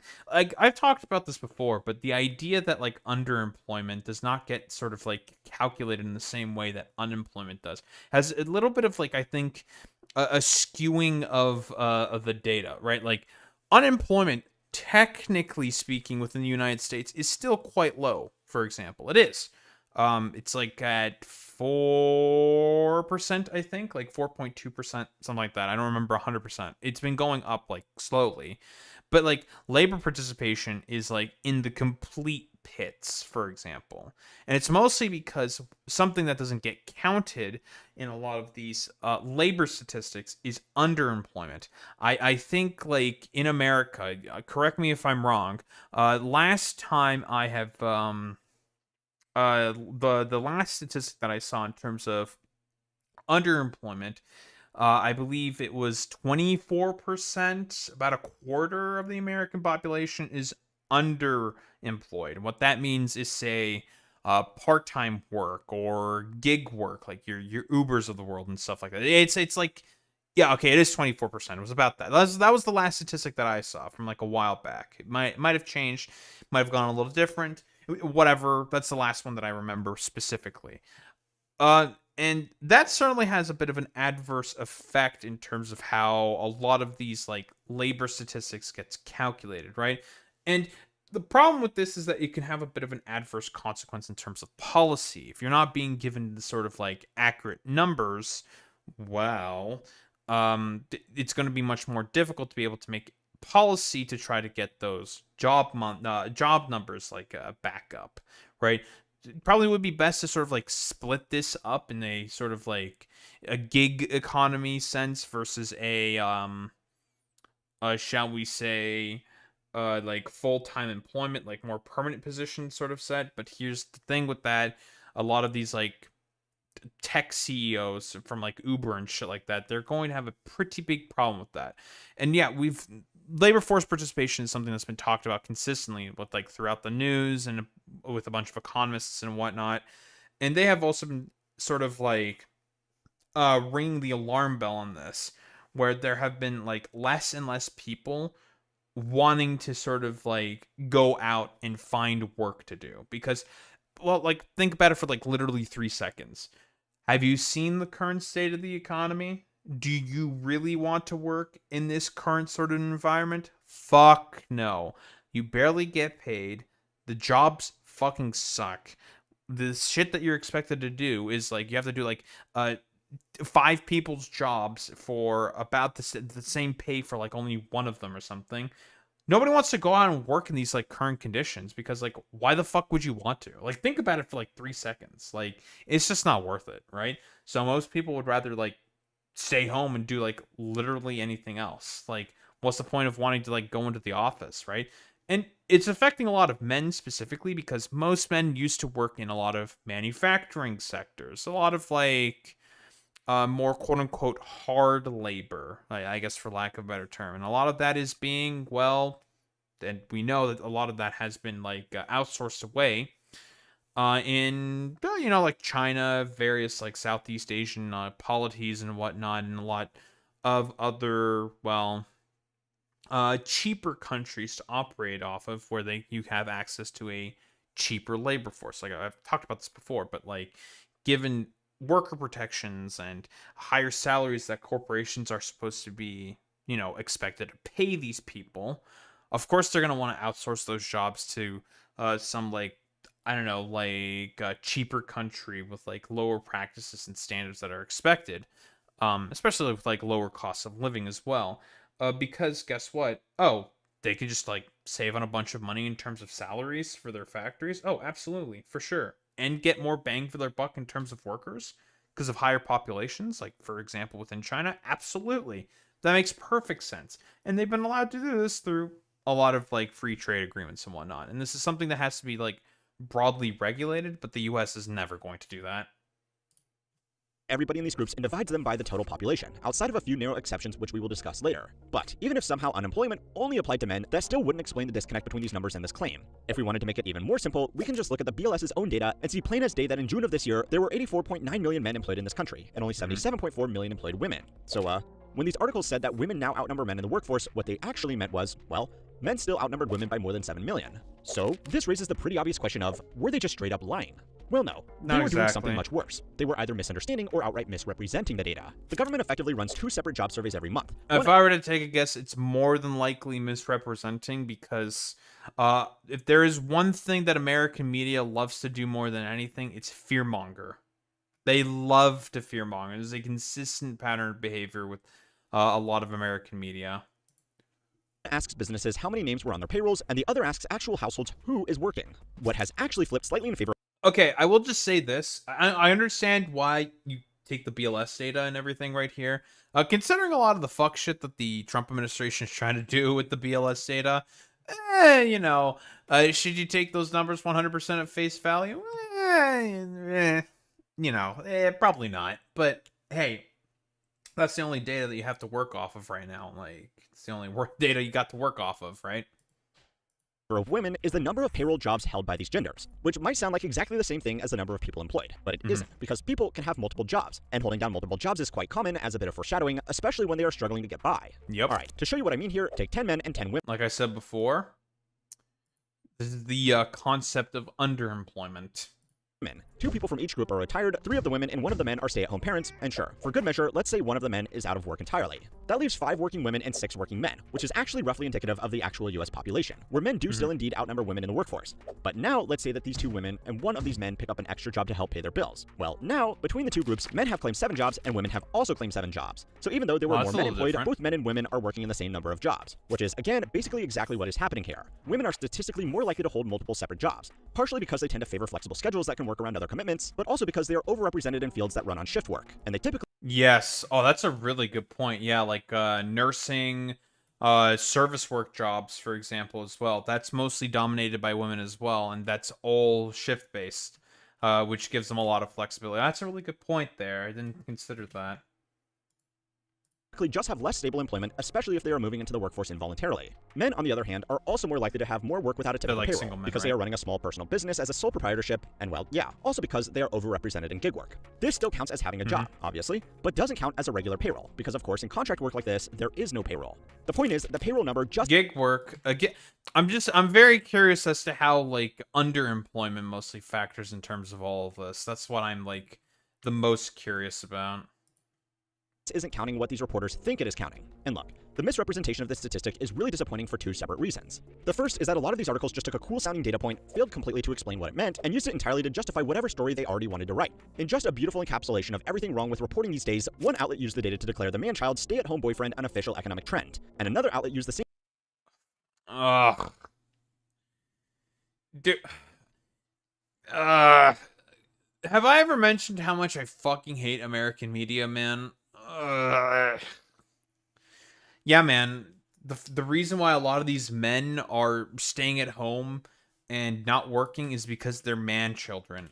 Like what the fuck are we talking about here, bro? Like, yeah, dude, totally. It's not because of the decrepit shithole that the current economy is at the moment. Nah. It could not be that. No, the economy is going great, guys. Same figure to support that men were all becoming communists. Of course. Maybe you personally agree with one and or both of these ideas, but the point is this figure, while it sounds cool, isn't saying what they think it is saying. It's not great, but it gets worse. Because, well, the second reason this is so disappointing is that even with a proper understanding of what this data actually means, it's still really important. Men do still technically outnumber women in the workforce, but this payroll reversal is a real statistical phenomenon, and one that has really only shown up in not the greatest of economic times. So I guess it's worth asking, why is this happening now? Well, a few reasons. The first one is honestly that, well, yeah, even though it's not yet a majority, more men really just are choosing to stay at home. The trend of the stay-at-home dad is much more socially accepted today than it was even just a decade ago, and by Pew's most recent count... Really? That's interesting to me, because... especially considering, well, not only just the economic times, but also the social climate that we find ourselves under, right? The idea of, like, the Trump administration heavily running on, like, a very misogynistic, machismo man, like, big cock energy, you know what I mean? Sort of like, yeah, we're the manly men, and we're, like, gonna be the guys who, literally are the ones in charge, and we're, like, super heckin' bass and epic, and we say slurs and shit like that, blah, blah, blah, blah, blah. The fact that the phenomenon of the stay-at-home dad is still being persistent despite that, I don't know. I feel like a lot of these, like, you know, far-right fucking weirdos might not be, well, they may not be, particularly happy about that, let's just say. Yeah, but if there's no jobs, can't be manly anymore. True, you 235. Dads make up almost 1 in 5 of America's stay-at-home parents. Women have also had a higher rate of university attainment than men for a while now. As of last year, nearly half of all employed women held a bachelor's degree or higher, compared to about 42% of employed men. So it stands to reason that a lot of them would choose to actually put that degree to work by, well, working while their partner stayed home. For what it's worth, as a personal anecdote, my wife makes more than I do, as she works a real job, and I have fallen into the prototypical 21st century insufferable influencer/trophy husband role. Now, obviously, that is the best case scenario to explain this trend. But let's be honest, most households these days really need 2 people generating an income in order to survive. And yeah, in 2/3 of married couples with kids, both parents already work. So, another major driver is that a lot of these men have started opting out of these traditional commitments, including the workforce, entirely. This means that in order to survive, they either rely on their parents, their partner, government benefits, or some combination of all 3. For young men, this group has been given the name NEET, not in education, employment, or training, a classification that now... Hello, 4chan. Yo, 4chan. Fucking get gem alert. We got the fucking 4chan lingo. Okay, that's not really gem alert. That's a coal alert. Yeah, no, that's a fucking coal alert. Yeah, we got the fucking 4chan coal. 4chan coal. Now covers roughly 1 in 10 young men. Among young adults, 20% of men are still living in a parent's home, compared to 15% of women. We have already made a whole video about the causes of these trends, and the TLDR is that it has largely been the result of people effectively seeing that they will never get ahead through traditional employment. If working 40 hours a week provides no meaningful benefit over just sitting at home, then a lot of people who are falling behind are making the logical decision to fall behind in comfort. Now, this has impacted men more so than women, partially because of the traditional expectations that are placed on men to be the breadwinners. But again, already a whole video about that. Even still, this is... I have also talked about this concept before as well. The idea that men are supposed to be quote-unquote the breadwinners is having a lot of adverse consequences in terms of the, shall we say, the psyche of men, right? The idea that, and this can be like, it can be both a good or a bad thing. It depends on the ideological prescriptions that you have, right? Like, maybe not like a good thing.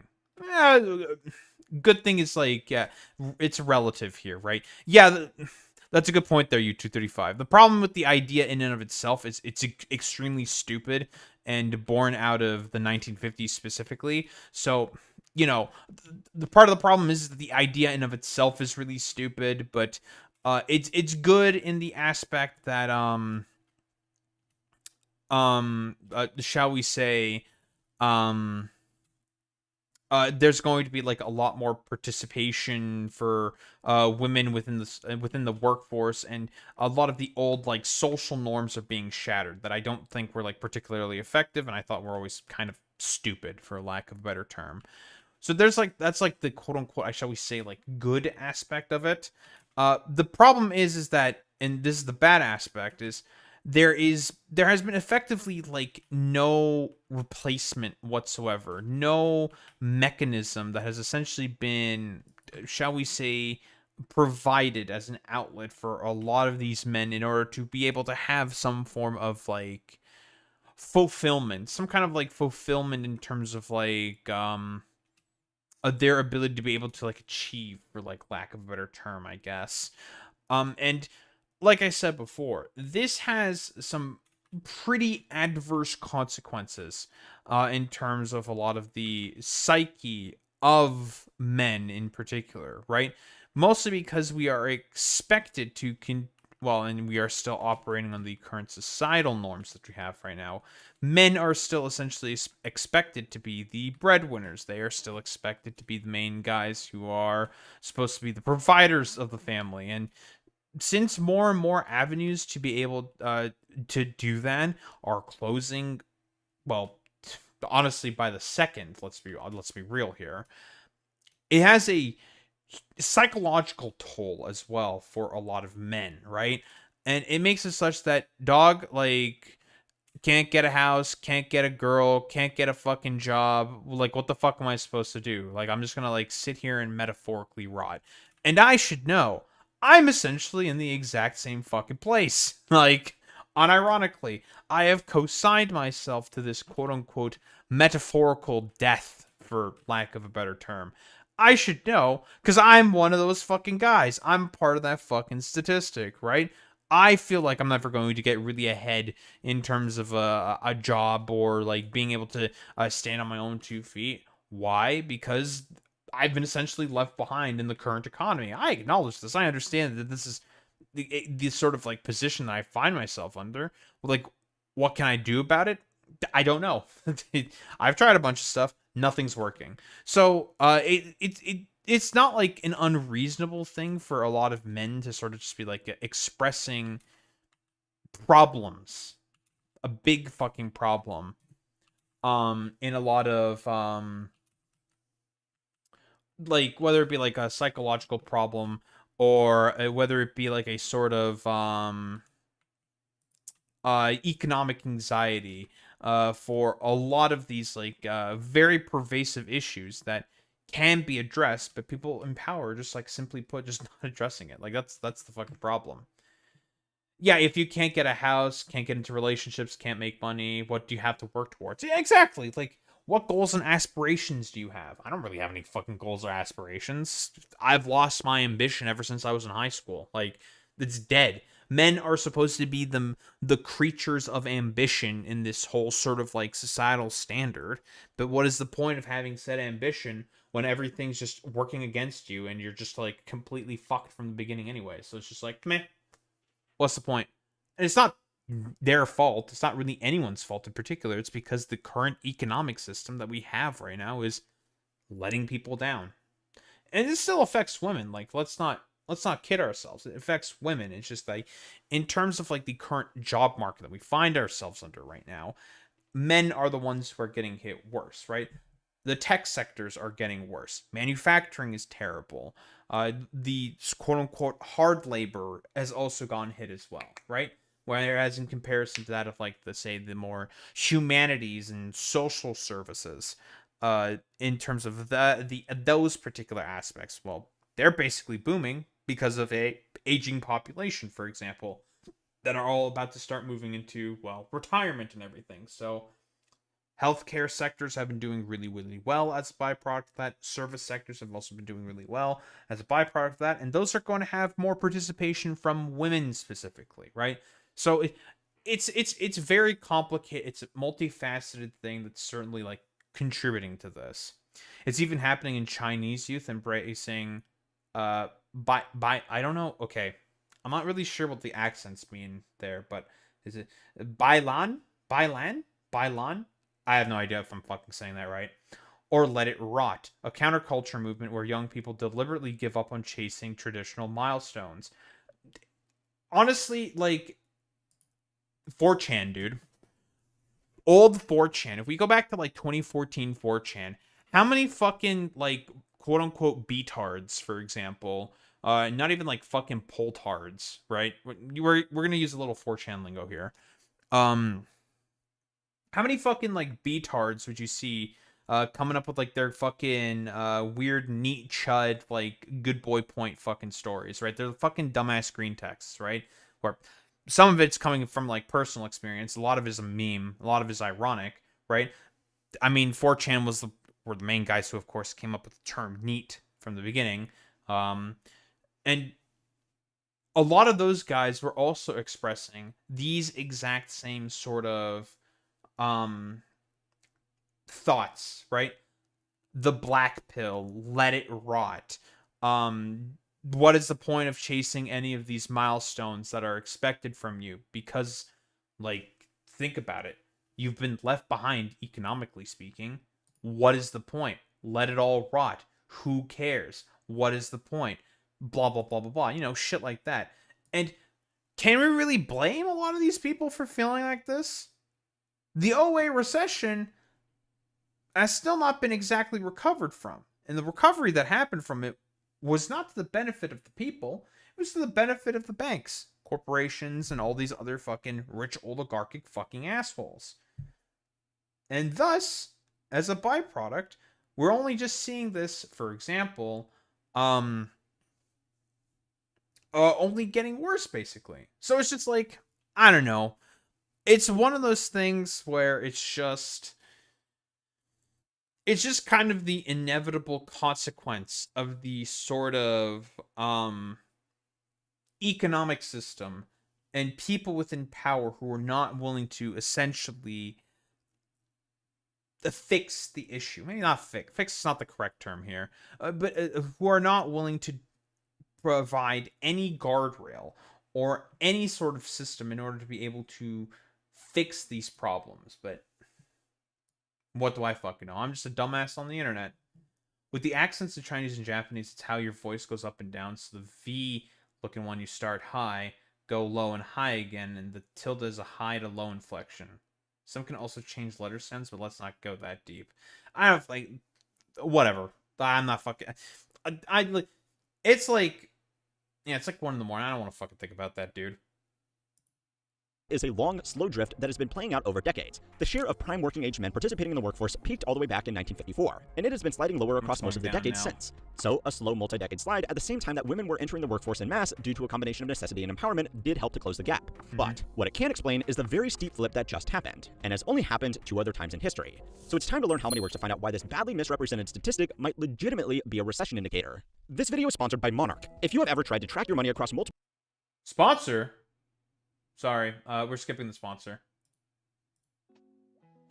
Okay, so women entering the workforce and men opting out of it has helped to narrow this gap over the years, but a full inversion is usually the sign of something going not quite right in the wider economy. So, the second big pressure flipping these scales is that women typically have roles that are more secure in an economic downturn, especially in fields like healthcare. According to Indeed's hiring lab, America added... Wow, this is the exact same thing that I've also said as well. Yeah, the population's getting older, everyone's going to start to retire relatively soon.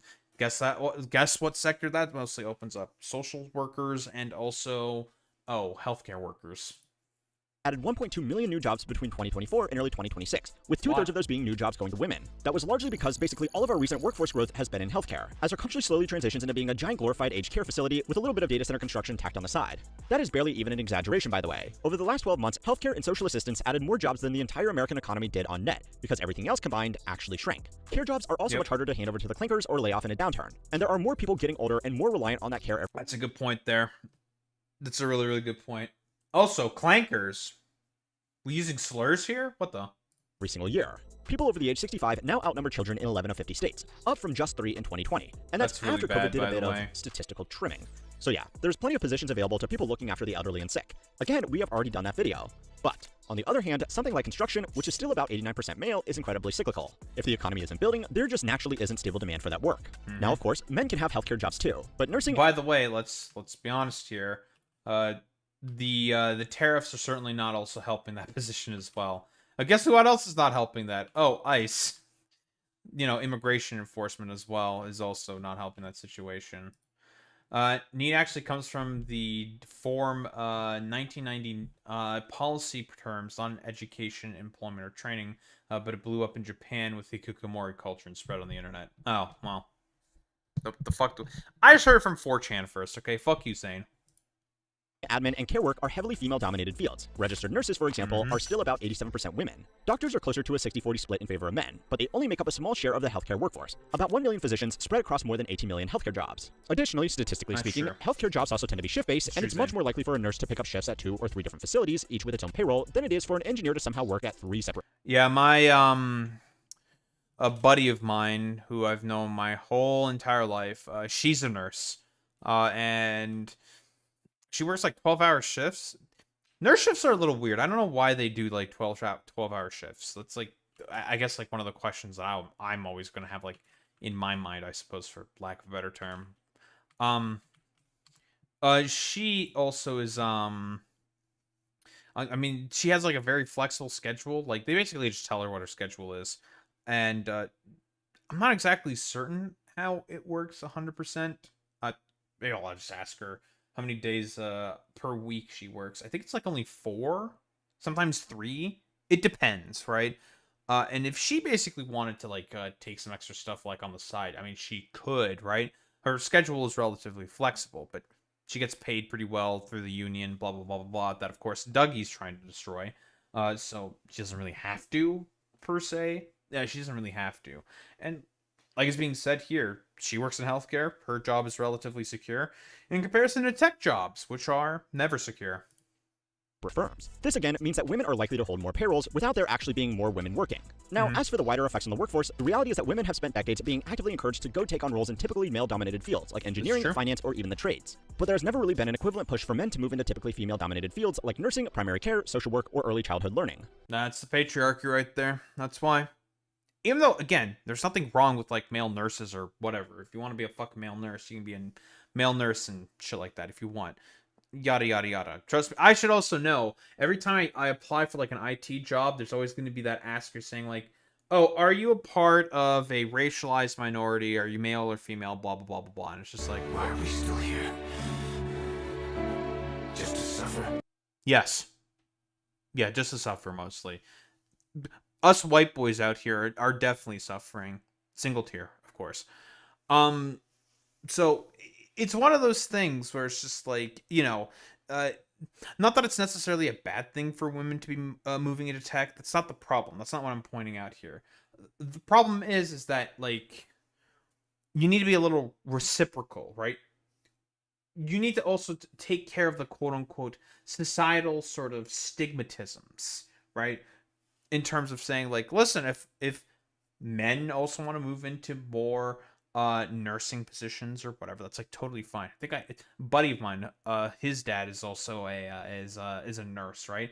And you know, it's one of those things where there's a lot of discrimination within a lot of various like healthcare sectors and like differing hospitals who will discriminate against male nurses. It's also a thing that happens as well, just like how a lot of people used to discriminate within the tech sector against women specifically, right? Like, if I were to just basically say forehead the patriarchy is kind of bad, and this is how forehead the patriarchy is also affecting, for example, the men specifically. Unfortunately, a lot of like conservatives will get like up in a tizzy about that, but whatever. This is why intersectionality is very important, and second wave feminism fucking sucks balls. Your grandfather was a nurse in the army? Yeah, exactly. Like, I don't know if any of my fucking, I don't know, like grandparents or parents were nurses in the army. They all were in the army, technically speaking, whether they liked it or not, but that's a differing story. We don't need to get into that. But I don't think any of them really worked in the healthcare sector or whatever, because they were all basically engineering. Betsy Stevenson, an economist at the University of Michigan, said in an interview that we have to help men understand that they can do caregiving roles and stay masculine. Now this is a noble ambition and all, but there are a few reasons for the split, and one of them is simply that these fields don't typically pay as much. Laura Ulrich, an economic researcher, put it as plainly as an economist can. If you're seeing a shift towards more female employment, all else equal, you would see a shift towards lower wages. Now, as a quick little interlude, this isn't always true, and a lot of healthcare roles pay extremely well, even outside of the ones that require medical school. But even still, for better or worse, men have been apprehensive about making that move. Although, as a side note, the men who do go into these fields often enjoy a good amount of job security and some suspiciously fast career progression. Sociologists have been calling this the glass escalator for more than 30 years, and male registered nurses today earn about 25% more per week than their female colleagues. Part of it is just a practical... Yo, Epic. reality. A lot of this work is quite physically demanding, so having a bigger guy around to do the literal heavy lifting is genuinely useful in many of these settings. Even still, pushing the fucking goddamn, stretchers? Yeah, stretchers. That makes sense. I don't know. Sometimes you need to get your man to pick up because this is like a thing I've seen in like job applications. Unironically, they ask like, "Can you lift things that are 50 pounds or heavier?" I'm just like, yeah. I always found that question to be very, very funny. Still though, despite this very interesting little tangent, most people don't go into healthcare or age support for the paycheck, and men are typically more financially focused when picking a career path. And well, to play devil's advocate once again, the third reason that women are holding more— Guys, it turns out all the manosphere broad podcast types saying you need to get your money up, not your funny up. I don't know how much of an effect that might potentially have, but I feel like that's got to have some part to play. More jobs than men is just desperation. In a traditional single-income family, if the breadwinning man of the household loses his job in one of those more precarious fields, his wife or girlfriend might need to go out and take on a job, where they would typically have been a stay-at-home spouse. Economists literally call this the added worker effect. Studies tracking laid-off workers found that a wife picking up extra work ends up covering about a quarter of her husband's lost income. In plain English, as an example, say you lost a decent job, and your wife goes from staying at home to a part-time role at the local clinic, plus a weekend shift somewhere else while you look for a new primary job. Your household budget is still going to be in serious trouble, but on paper, your family just went from one payroll to two. This is pretty much what we saw in 2000. And I mean, you could theoretically also still kind of like maintain the position, like maybe not like in a perfect sense or whatever, but at the very least you can like, okay, well, I mean, we're not going to be able to enjoy any luxuries, but at the very least we can still maintain something while, I don't know, quote unquote, dad needs to find a fucking job, for example.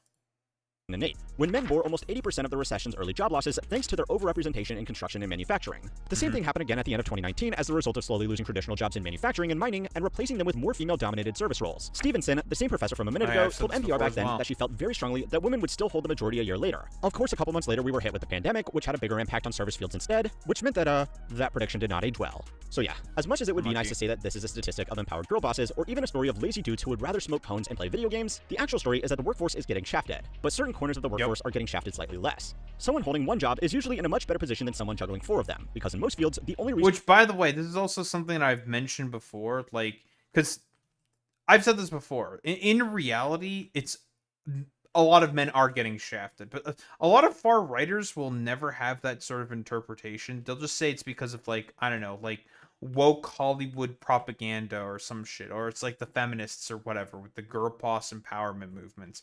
And like the liberals never really have the proper answer for this whatsoever because they never do any form of like class analysis. It's like this is a class problem. This is not a liberal empowerment girl boss problem. Like shut your fucking goofy asses up. That's not the fucking issue that we're talking about here, right?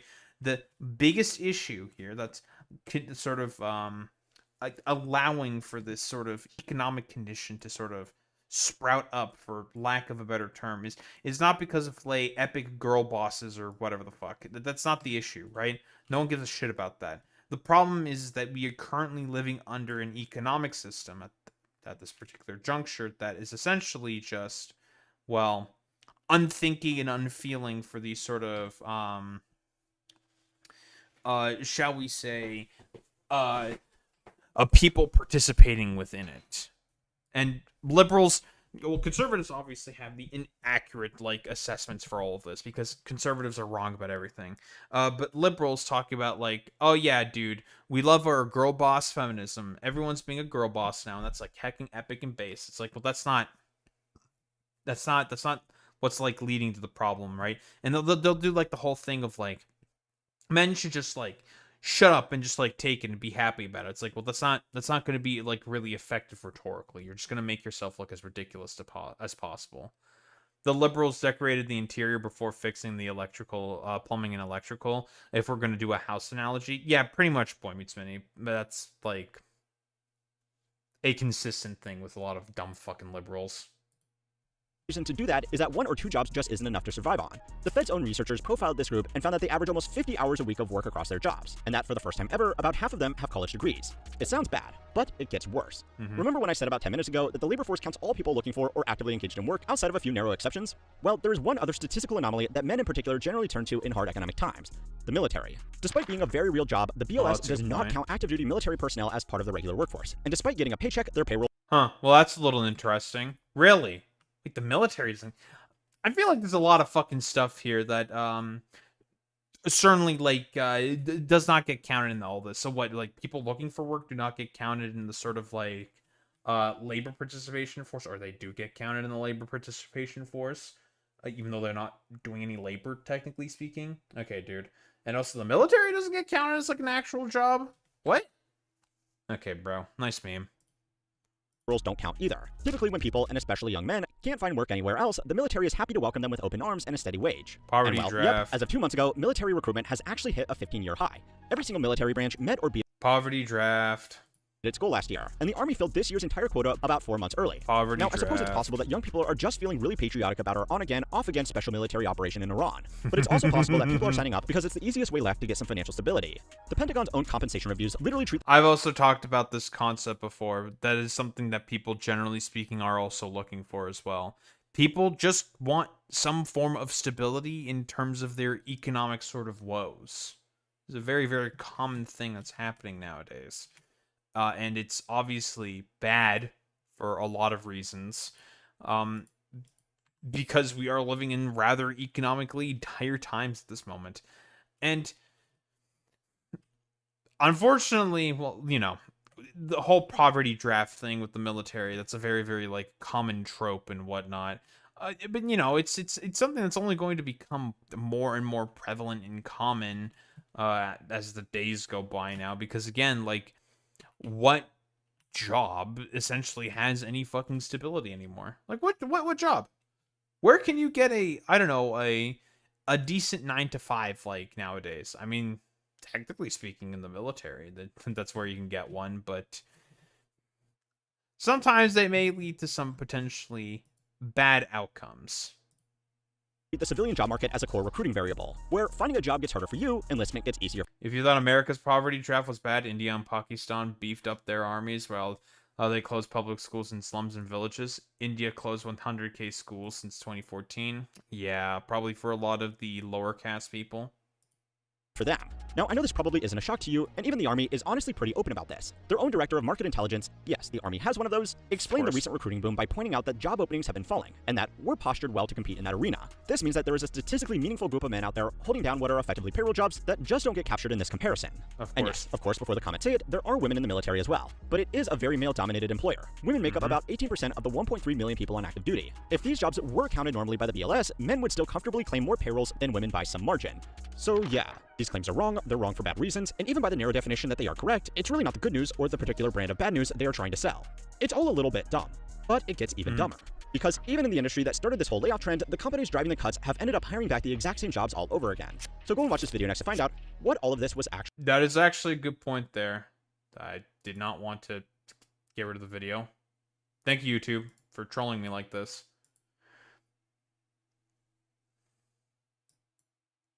For just the over again.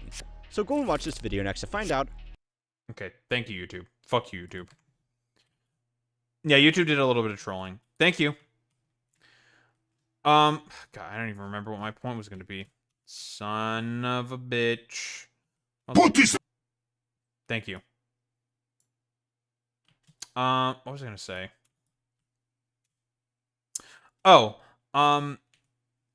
yeah, a lot of like these companies are also talking about how they are regretting their sort of like AI fucking practices and hiring a bunch of people using AI, and it's just like, man, I could have told you that. I could have told you that it was extremely stupid for you to do that. But, you know, no one likes to listen to good old little Daho over here, okay? So, you know, sometimes a smart man says a smart thing, but unfortunately, there's a bunch of fucking troglodytes who decide to get in the way and make everything worse. You know, many such cases. I, the humble schizo, have been burdened with these sort of, I guess for lack of a better term, the burden of fucking prophecy. Great, fantastic. I love when this is the case. I am certainly a big fan when I am burdened with the gift of fucking prophecy. Very, very cool. Never take it, folks. It's never a good deal. But yeah, I like this was a great video here by How Money Works, where we got to fucking learn a little bit about the shall we say problems with the job market and just how shitty it is. And the reasonings for as to why there are now a lot of men, you know, those darned moids now participating less and less within the job market, for lack of a better term. And it's only going to get worse here, people. It turns out if you have a rather economically unstable time and everything's just, you know, really terrible, for lack of a better term, it turns out that a lot of people are not going to be able to sort of like take this in a particularly healthy manner, and can lead to a lot of bad analysis and bad outcomes. Like, obviously, we've talked about how this is obvious going to get like completely sensationalized by media figures, and also talked about how this can get obviously sensationalized by the actual American media itself. It's just a shit show all around, and just leads to bad analysis, period, end of speaking. So, you know, overall conclusion, a lot of the stuff that's being talked about here may not necessarily be a bad thing. It's just that where it is currently coming from, it's not actually good whatsoever. We know that men are having a harder and harder time being able to find work, for a lot of complicated socioeconomic reasonings. Not for whatever girl boss bullshit that, I don't know, the MCU wants to basically put out there, for lack of a better term. So we all know why there are the economic hard times and burdens that we find ourselves under. It's because more and more capital and resources are getting funneled up to the top, making it such that, well, it's more difficult for people to be able to have that labor participation within the workforce, because, dog, we're getting all the money and we don't have to do like shit basically, and we can just replace people with a bunch of AI and whatnot. And a lot of, you know, sectors of the economy are essentially being deemed as quote unquote useless because of various regulations, and also other various sort of, I was going to say consequences, maybe not consequence, that's not the right term. The various positions being, shall we say, put by the wayside, for lack of a better term, because of all the, well, problems the current economic system that we find ourselves under. It's just like, it's terrible, it's unfortunate, and I have to be fucking saddled with all these problems, or I guess men in general have to be saddled with all these fucking problems. And it's just, yeah, it's gonna get blamed on fucking woke feminism by like Shoe on Head or something. That's the actual problem. Yeah, fucking stupid. But yeah, don't think there's like really much else to say besides, don't fall for the American narratives or media narratives by American media. They just say a lot of the stupid fuck shit they say in order to get catchy fucking headlines, because it turns out having commodified media, not actually a good thing, people.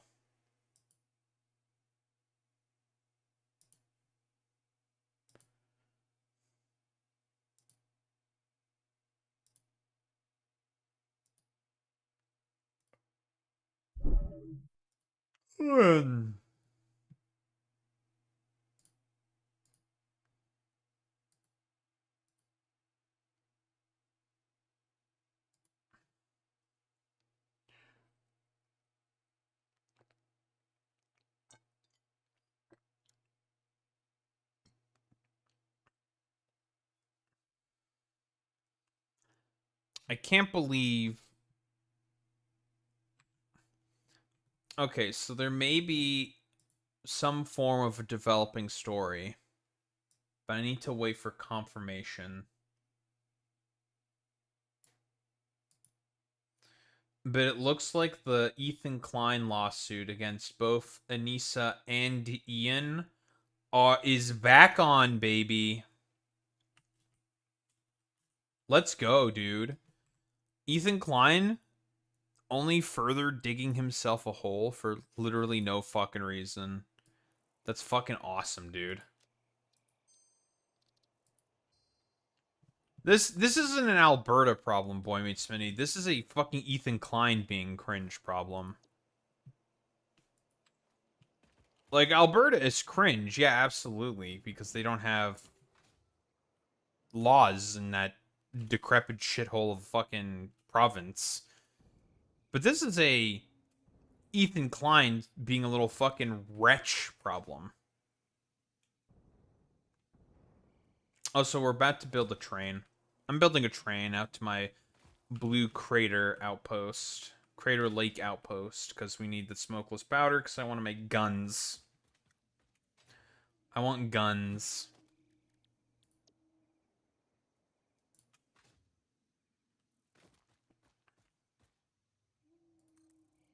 Oh, also I have dimensional depots, and that just makes my life so much fucking easier now. God, look at how much easier my life is now. In terms of just, like, plopping all this shit down. It takes some time for a lot of this shit to reload, but You're getting more hey. based by the day. Normally I would have to keep all this fucking bullshit in my fucking inventory, but now I don't have to anymore. This is gonna take a while for all the,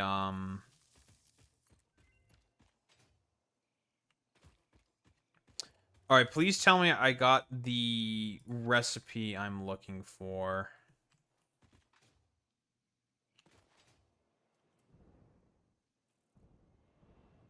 In terms of the heavy modular frames.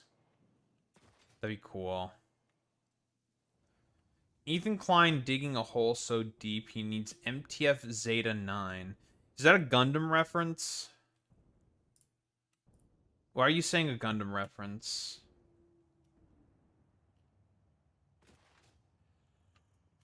Why would you say that? No, I should have figured it was SCP with you. I got heavy flexible frames. I don't want that because it's just so many fucking screws, man. 390 screws per minute. Fuck that, bro.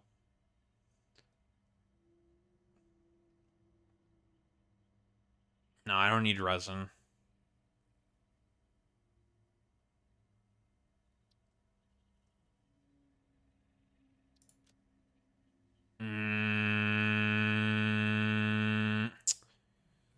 I didn't get the roll I wanted. Well, time to go find more fucking bullshit. Man, look at all these alternate recipes that I'm not gonna fucking grab.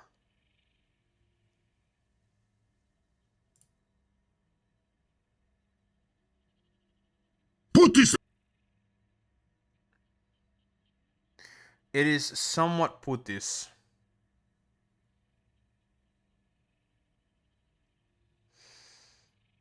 I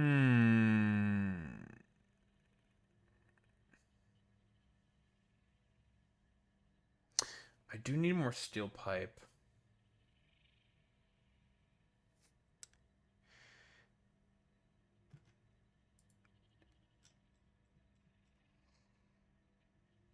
Ugh.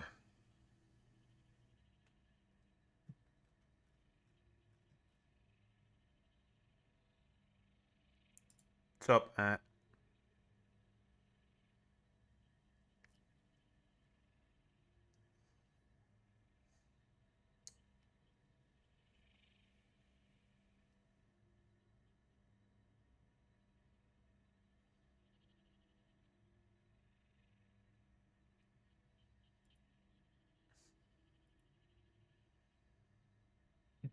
Pegging Simulator 20... Wait, what?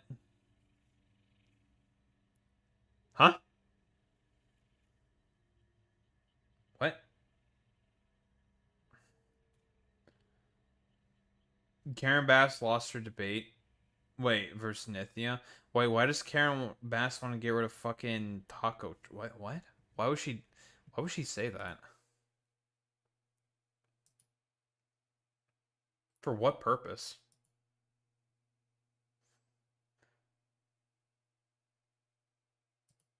She's cringe. Well, you don't need to say that again.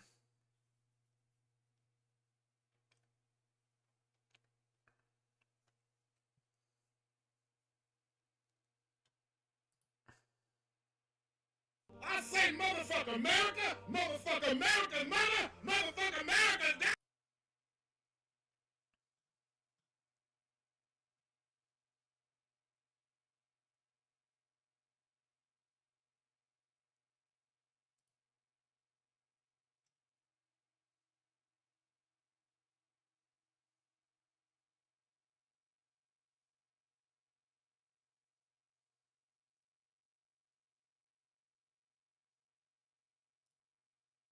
I need to bookmark this for later because this video looks really funny. Actually, I'm going to watch this video right now.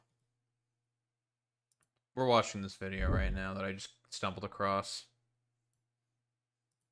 I trust Nithya to at least improve on some things about this blasted town. And well, you know. Yeah, we all hate California here.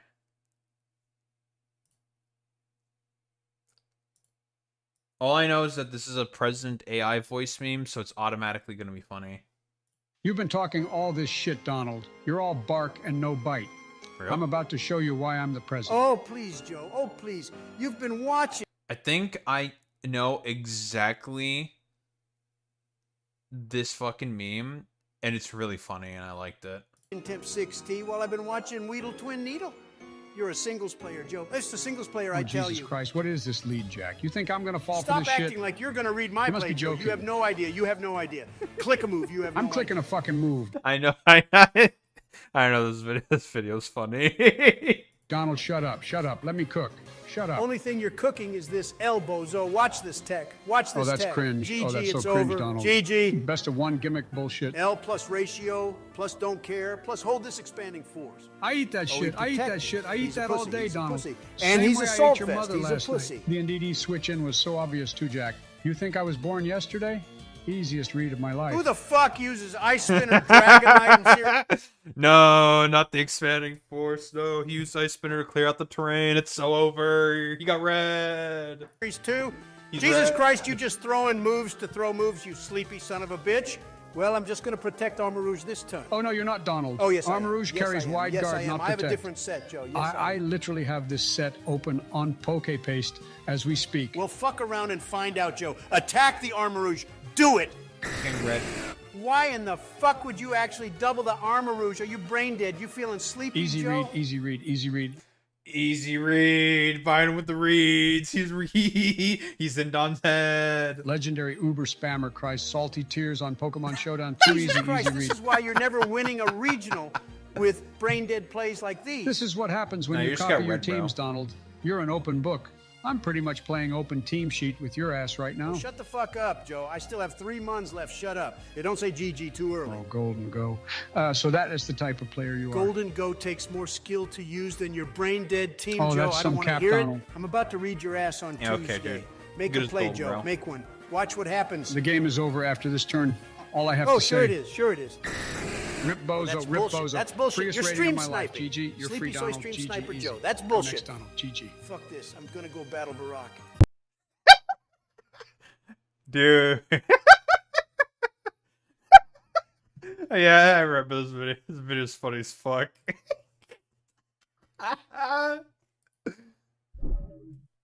Dude, Donald, you got fucking read like a book, bro. Like, fucking pack it up, bro. You got read. Bro got read like a book, man. Okay, do I want to change up my... Fake news. Okay. I could make another... Okay, because this is the good thing about the quote-unquote city block sort of infrastructure that I'm going with here. If I just want to add another block, I can just add another block. So if I need more pipes, I can just be like, grab more pipes.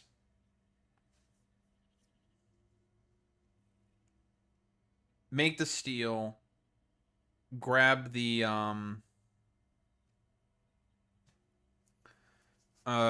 grab the coal. Make the fucking steel ingots. Then just ship in the fucking concrete. Make way more pipe. I probably do need more pipe. I think I will be needing more pipes.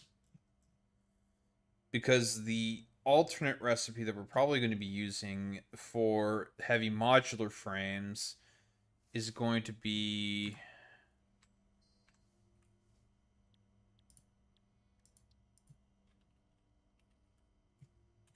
So the original recipe sucks. It's this one.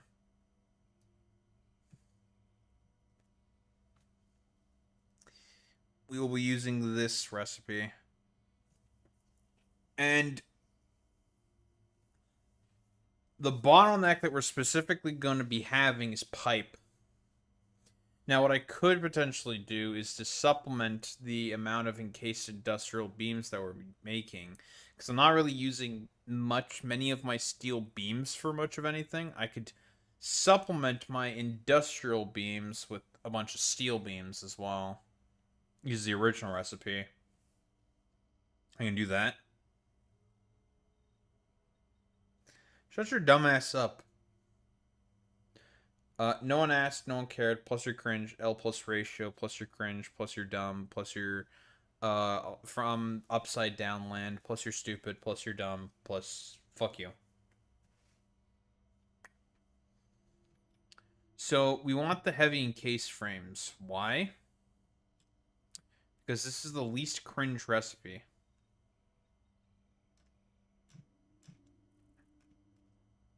Heavy flexible frame is the best, technically speaking, but I know everyone can see that screws per minute. And that amount of modular frames per I get way more bang for my buck from this in particular. Because if I do like I calculate, I make about 60 modular frames per minute. And that's like a little shaky, mostly because of belt throughput. I don't have the belt throughput for it, obviously. I'd only be able to get 3 of these, and that would be about, what? 11.25 modular frames per minute. But if I go with this one, I get this times 8, which is about 20. Which is way better. Of course, the encased industrial beams is a bit of a problem. Because there's a lot. Concrete's whatever. And a steel pipe, we can fix that up. That can be shored up at any point in time.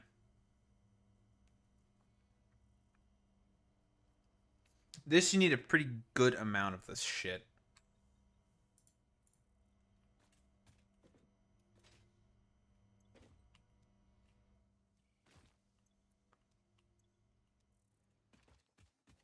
Which means something I need to do is to go back hunting for more fucking... God dang. Son of a bitch. Motherfucking bullshit. AKA hard drives. Fuck my life.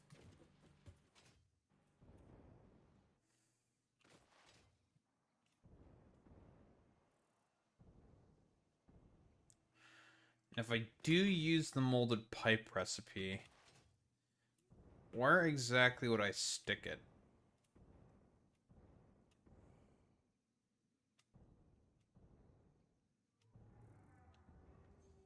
Because I may be having to sort of concern myself a little bit with space.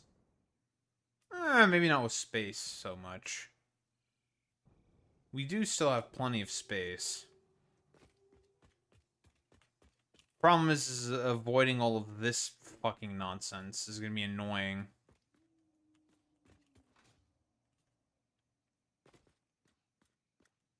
And eventually we're gonna hit those cliffs. Which is not ideal. Yeah, my cliffism is showing. Yeah, me being based.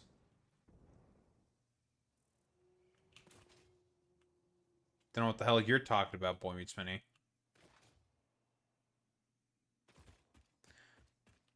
So that's a concern. I was wrong about you, Senator. You're not cringe. You're just fucking racist. True.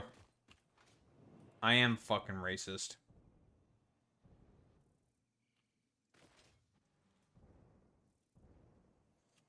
Something that I have not done is allowed myself any way out to over there, which gives me a lot more space to work with.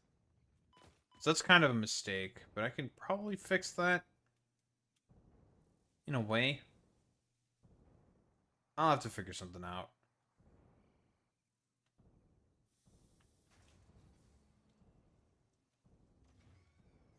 So if I can just go out here, I'd have a lot more room to work with. And then I can somehow, like, loop it all back around and connect everything. I'd have a lot more space to work with. Padaho, that means your roads are just gonna be floating in the middle of buttfuck nowhere. Man, I don't give a shit.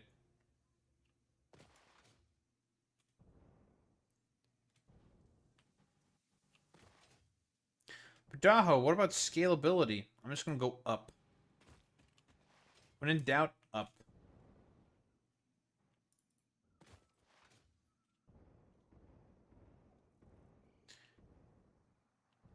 Now, if I really needed to reconnect the roads, where could I do that? Like here? Technically speaking, yes. Out here? Well, technically speaking, also yes.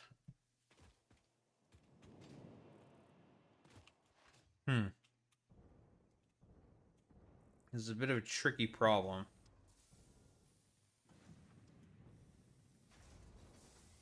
Another thing we need to increase the production of is Ethereum.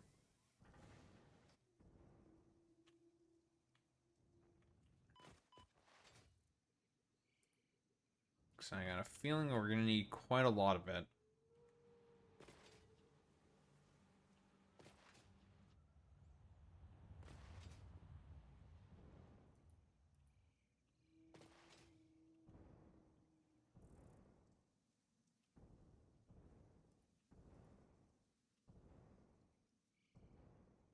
It's also entirely possible that I just made these blocks way too big.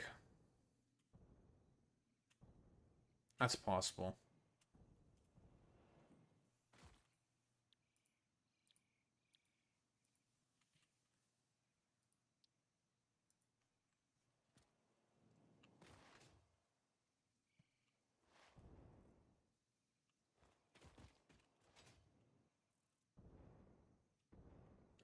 Or what I could do is I could completely remove this segment right here. Ooh.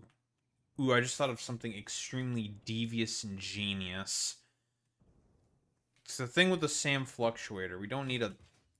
Okay, we don't need a ton of this stuff right now. Right now. We'll need a bunch of this stuff later.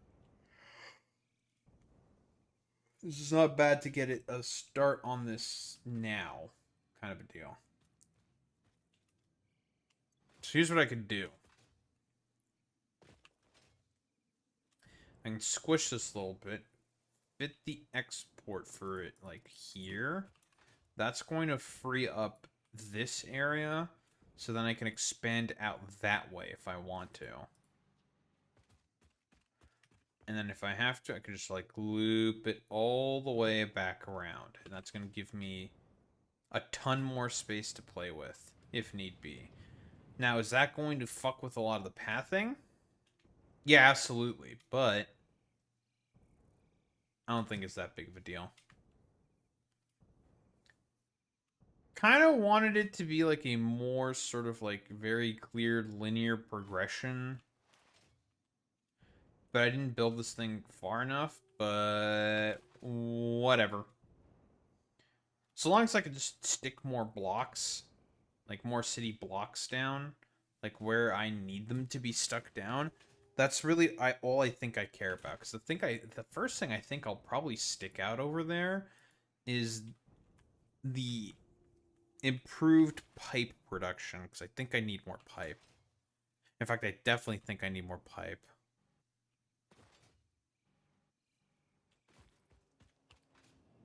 The pathing improve the loop? No, not really. Because if the loop is too long, it's just going to get ignored. But it gives the trucks the option. In case something happens. The option is there. Like, for example, originally I had a connection, because I'm using the open road here as a bit of a connector. And it kind of helped to alleviate the congestion that was here on this side of the road. A little bit. It did help. It helped to sort of, like, integrate the, roadways better. So it did help a little bit. But,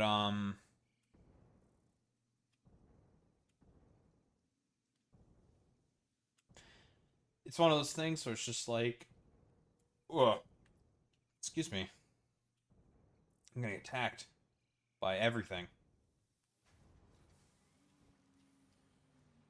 What was I saying?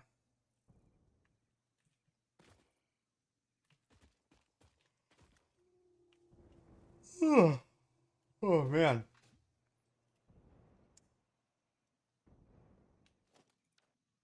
I don't remember what I was saying. Fuck. It's just better because it gives me more space. That's what I mostly just need. I think I just need more space. And I've always been about future-proofing a lot of this shit, so... If I can future-proof, I will future-proof.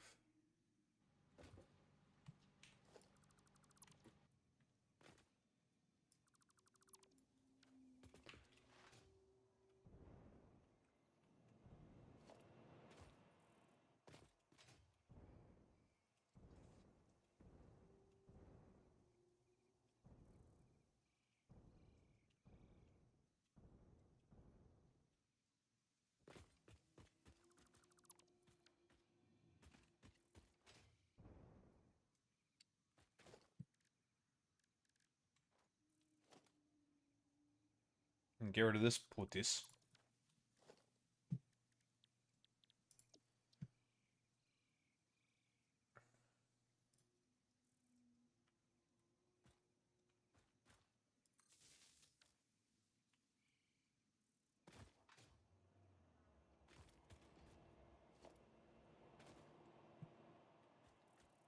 So as we can all obviously see, this is definitely not meant to be here.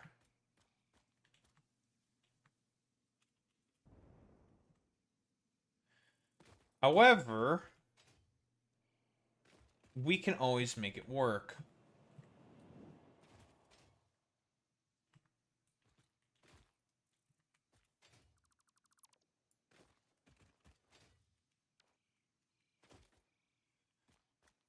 We can always adapt and overcome.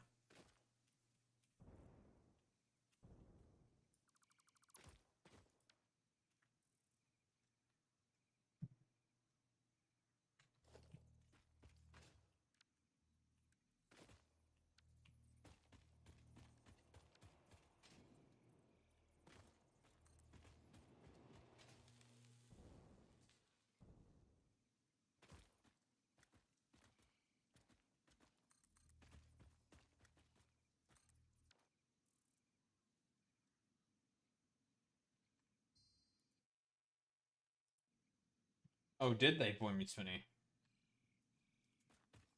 What'd they do?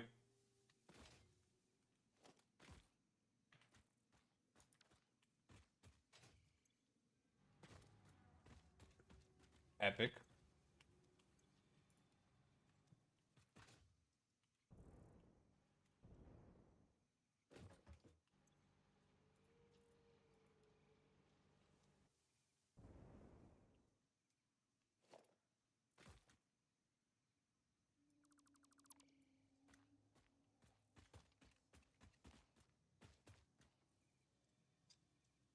Ugh, I'm starting to feel tired again.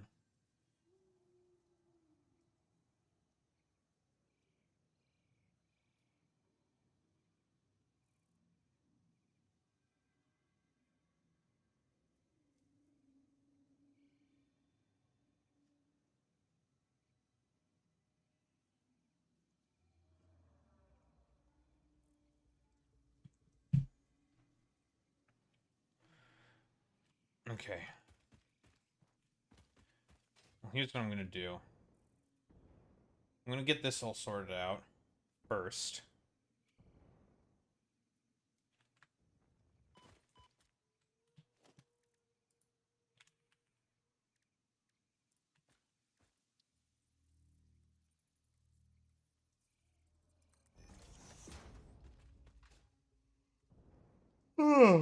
Then we'll do the Dean Withers thing.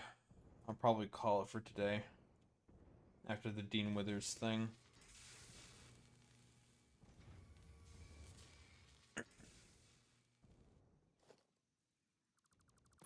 We'll leave Morepepegasus for tomorrow.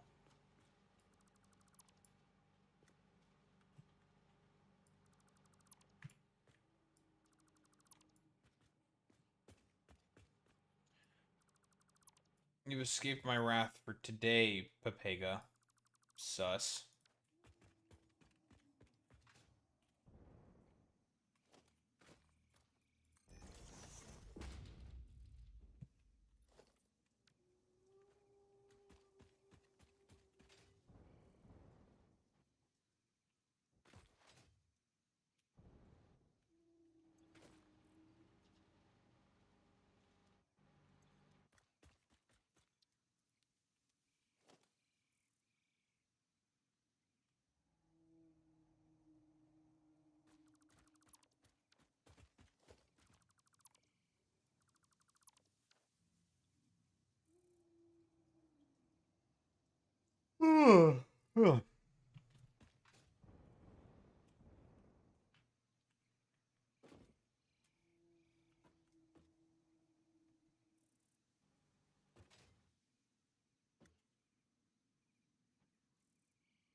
Let's tear all of this to shreds.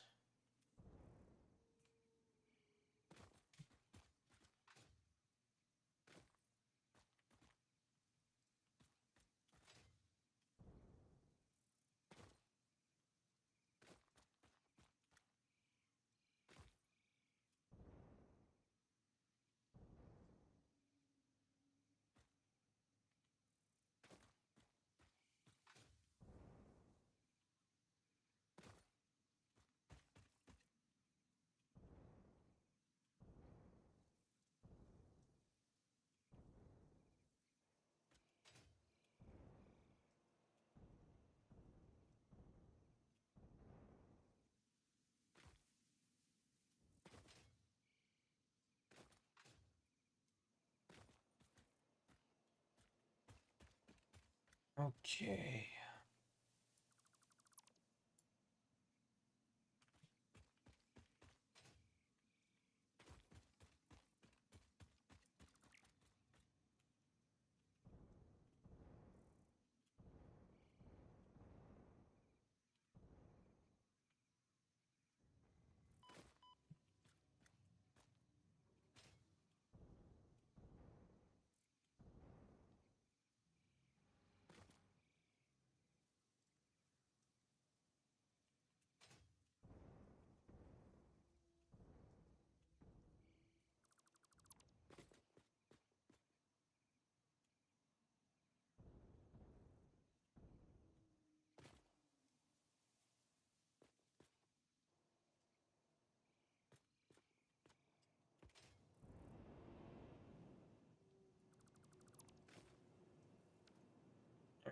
Extra space secured.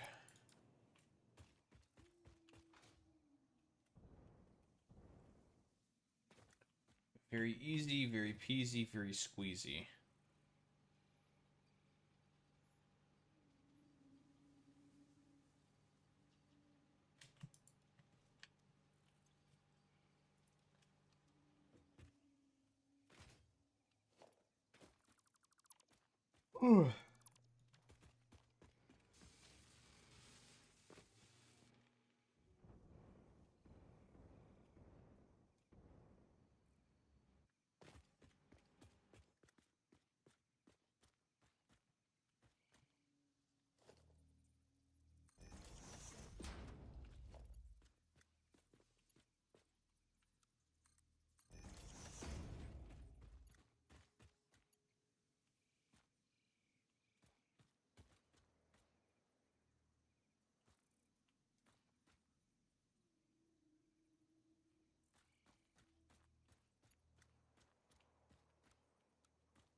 Finish this whole thing together, and then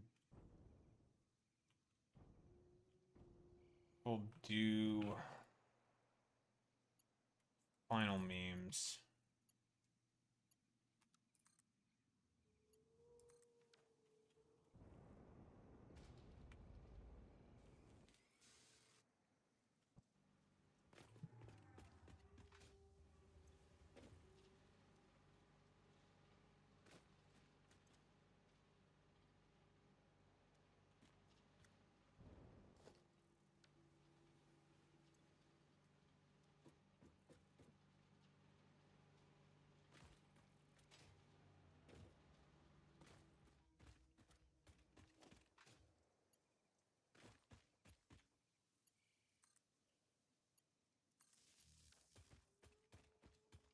Okay.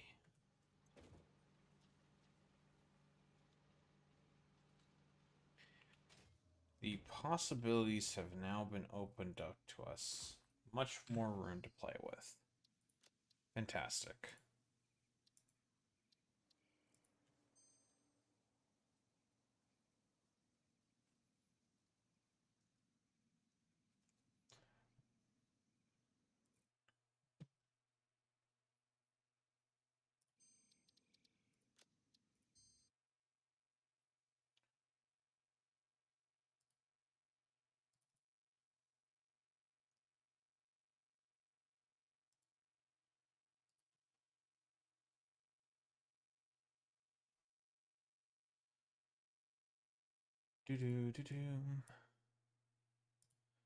Alright, let's do this.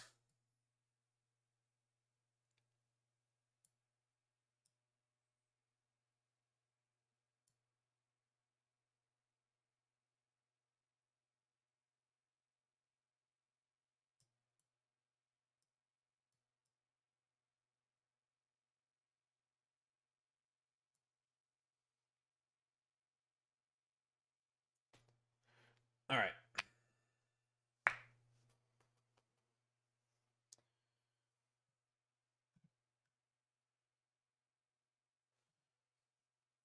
Well, I've heard about these allegations come down the metaphorical pipeline or timeline, or I don't know, whatever metaphor you basically want to use here, about Dean Withers apparently having rape allegations against him. Very, very serious. Are they credible? Because, just to say real quick, the only people who seem to be constantly reporting this stuff have been very, very far right people, which inherently makes me suspicious. Like, instantaneously makes me suspicious. Now, for those who may not know, Dean Withers is a TikTok live streamer for the most part, or he's a TikToker. He does a bunch of live streams where he debates MAGA and he makes them look rather foolish. Now, I've talked about my whole stipulation with debating people who do not believe in reality, like MAGA do. I believe it is frivolous, it is a waste of time, and that there's not really much of a point in doing it. But here's the thing, if someone wants to do it, if people want to do it, be my guest, go right ahead. Because again, what is the point of having a conversation who believes that up is down and down is going sideways at a 45-degree angle, and then I don't know, doing it upside down while sucking their thumbs? There's no point in debating that. You can't have a conversation with these people. They are beyond reason. Just that's it. Like, as callous and as potentially cruel as that may sound, it is what it is. Like I've said before, and I think even Hassan has said himself has also said this as well, and I agree with this.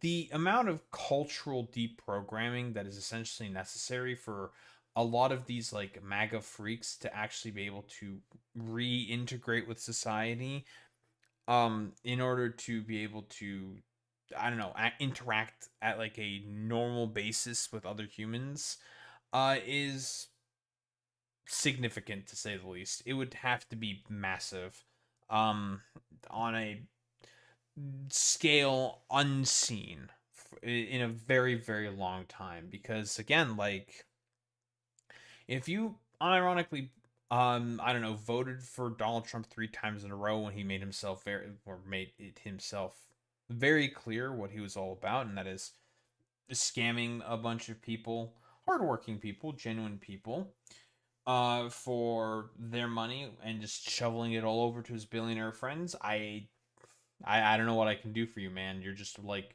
completely and utterly cooked. Like, there's nothing you can really do. But here, Dean Withers likes to debate a lot of these people. He makes them look ridiculous. You know, it's fine and dandy. He's a lib. Blah blah blah blah blah. Whatever. Don't really care. You do you, boo. But rape allegations, and it's mostly the far right that have been talking about this and celebrating this, which I find to be a little interesting. But here, I believe this is a video of the initial allegations hitting the metaphorical live stream. Proven wrong, I do agree with you, but I'm just saying it hasn't been I proven wrong. I absolutely okay. To me, So it somebody, hasn't been proven wrong. I proved it wrong by showing that the DMs were fake. Fuck you. And listen. Interesting. Okay, so these were allegations that have come out before. And again, here's the thing. Since the far right rather have a bit of a bone to pick with specifically Dean for one reason and one reason only. Because he debates them and he, generally speaking, makes them look absolutely ridiculous. And because these people have like strange personalized vendettas constantly. And many such cases with a bunch of incredibly insecure sort of men, which most conservatives tend to be. So as a byproduct of that, they have quite the hard-on for Dean Withers, because he debates them and he makes them look very, very silly. It's very, very common, right? So I guess some guy decided to come in, relitigate the allegations, doesn't believe what his eyes are seeing, in comparison to that, to, I assume, all the weirdo schizos that he probably listens to. I don't know, constantly just feeding in a bunch of propaganda into this guy's mind. I'm just taking a random shot in the dark here. No. Did I show? Shut up. Did I show that the DMs were fake? Give me a little anxiety, Pen, all right? Answer the question. Yes, I am. I am getting loud. I am getting upset. You are. I mean, considering the fact, because it's a thing consistently with, because a lot of these like fucking dishonest dipshits are going to make the comparisons of like, look at the left being rather hypocritical in terms of their standards with Me Too. Rather being hypocritical, of course, when there are credible essay allegations against Dean Withers, even though he proved them to be fake from what I understand here, but they're just running with the exact same fucking narrative again, because again, these people don't actually care about people getting sexually assaulted. They are just using this as a way to get a dig for someone that they don't like. So again, like, yeah, like you're saying, Corvid, that's a good point. For me to take any sexual assault allegation seriously from MAGA, they would have to hold themselves to the same standard. Exactly. Guess who's currently in the White House right now, holding power? Trump. And he was found credible of sexual assault of Eugene Carroll in civil court. Not to mention his dumbass appears in the Epstein files constantly, and there are depictions of him sexually assaulting little girls. So don't believe anything that comes from these charlatans. They consistently, if it is a man who is doing the sexual assault, they will defend them on principle, right? But if there's someone that they don't like who may have allegations against them, oh, all of a sudden it's now all Me Too and they care about the fucking voice of the victim. Yeah, don't treat any of these people seriously. They're all full of shit. You are accusing a victim of domestic violence of raping somebody after I've proven that they're completely fake. Right? You're a victim because you're on the receiving end. Yeah, leaving there is absolutely correct. Because again, like, wait, you're a victim because you're on the receiving end of what? Of what? Random schizophrenic allegations that you people have made up or something? Like, in what way is he a victim? I'm a little confused here. Very strange. Because, by the way, like, listen, all the, like, lefties that I've seen talk about this, they say, like, I mean, I'm not, like, a particularly big fan of like, Dean Withers or something. He's, like, a lib, like, whatever. But, again, I believe that this is about a 13-year-old girl, specifically, that they're talking about. And to dig up, like, these random fake screenshots over again in order to get some, like, weird random dig that he doesn't want to engage with is kind of reasonable on the side of Dean here in particular, because he's already proven that the screenshots are faked, and everyone acknowledges, except for dumb fuck MAGA chuds, have acknowledged that they're faked. So it's just like, okay, why are we still engaging this theater? Like, it doesn't make any sense to me. It's like, again, it's just for the express purpose of getting a dig. Like, none of these people actually care about victims. Yeah, keep running from the truth. Why would you do this, Dave? Listen, we get to be Trump right now. Why would you do that? Why would you say that shit, bro? Listen, just... I'm assuming they were probably having a debate about something else. Dude was probably losing, and then he decided to pull this out.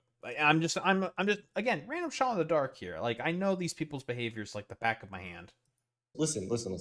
Just go hit your anxiety pen, and we can. Why would you say that? So you're getting. I guess he's trying doing their best, guys. They're trying their best, bro. They're really trying their best. Oh, so this is okay. Because I did also hear he apparently cried during this. Yeah, apparently he cried during all of this. And this is specifically what they're clipping out of context.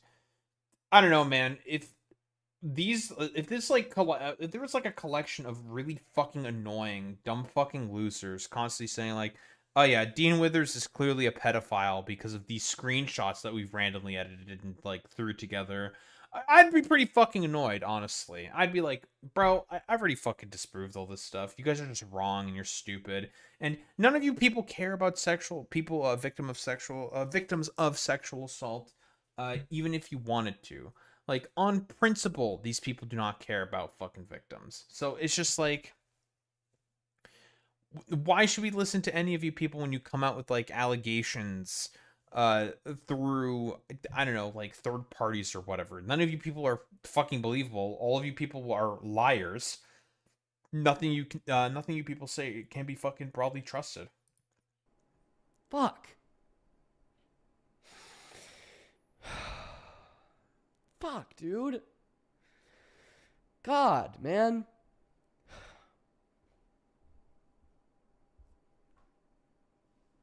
I can't believe a man got emotional. Grr. Welcome in. Okay, cool. Wait, what the fuck is this? And do you support Trump? Yo, you raped me, bro. Who the fuck is this? All right, that's it for this. That's it for the night. Peace, love, goodbye. Hit that follow button. Okay. Sure. Who? What? The fuck was that? Okay, bro. Nice meme. Whatever. Going after the detractors, specifically this fucking troglodyte, this Stellar Blade wannabe, who does not give a fuck at all about sexual assault victims. He doesn't care about this. Bro unironically defended Tectone in terms of his sexual assault against Pink Chew. This motherfucker's a complete hypocrite. Believe nothing that comes from his mouth. I really don't give a fuck the allegations of sexual abuse against Dean Withers may or may not be credible. Him and his allies have been pushing the idea of believe all victims regardless of the evidence, and now he's reaping what he has sown. Okay, this is just fucking mentally ill for 17 different reasons.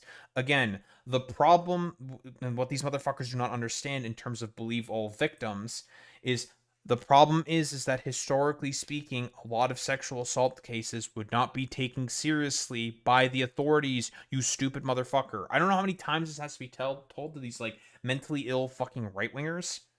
I do not know how many times this has to be said to these fucking troglodytes, but the reason why the narrative of Me Too is believe all victims is because, generally speaking, they won't be believed, you idiots. It's really, really simple, actually. But then again, Emerald Apple over here is a wannabe rapist. If this guy could rape it with his, like, weird AI waifus or whatever the fuck, he would rape them at any point in time. Definitely, absolutely, because this guy's a psychotic freak. He helped to create that monster, and now that monster has turned around to eat him. Wait, hold on. Question. The only people who are coming out with a bunch of Me Too allegations against Dean have been far-right people. Have liberals and, like, lefties been going alongside the narrative that you schizophrenics put out? As far as I can tell, no. So, like, what do you mean by the monster has turned around to eat him? Has Dean Withers' community been, I don't know, shattered because of all of this or something? They probably understand what the fucking drama is. And they probably looked at his response and are just like, oh, okay, yeah, this response seems reasonable. Has he, like, lost a lot of prominence because of this or something? In terms of, like, his social media presence? As far as I can tell, no.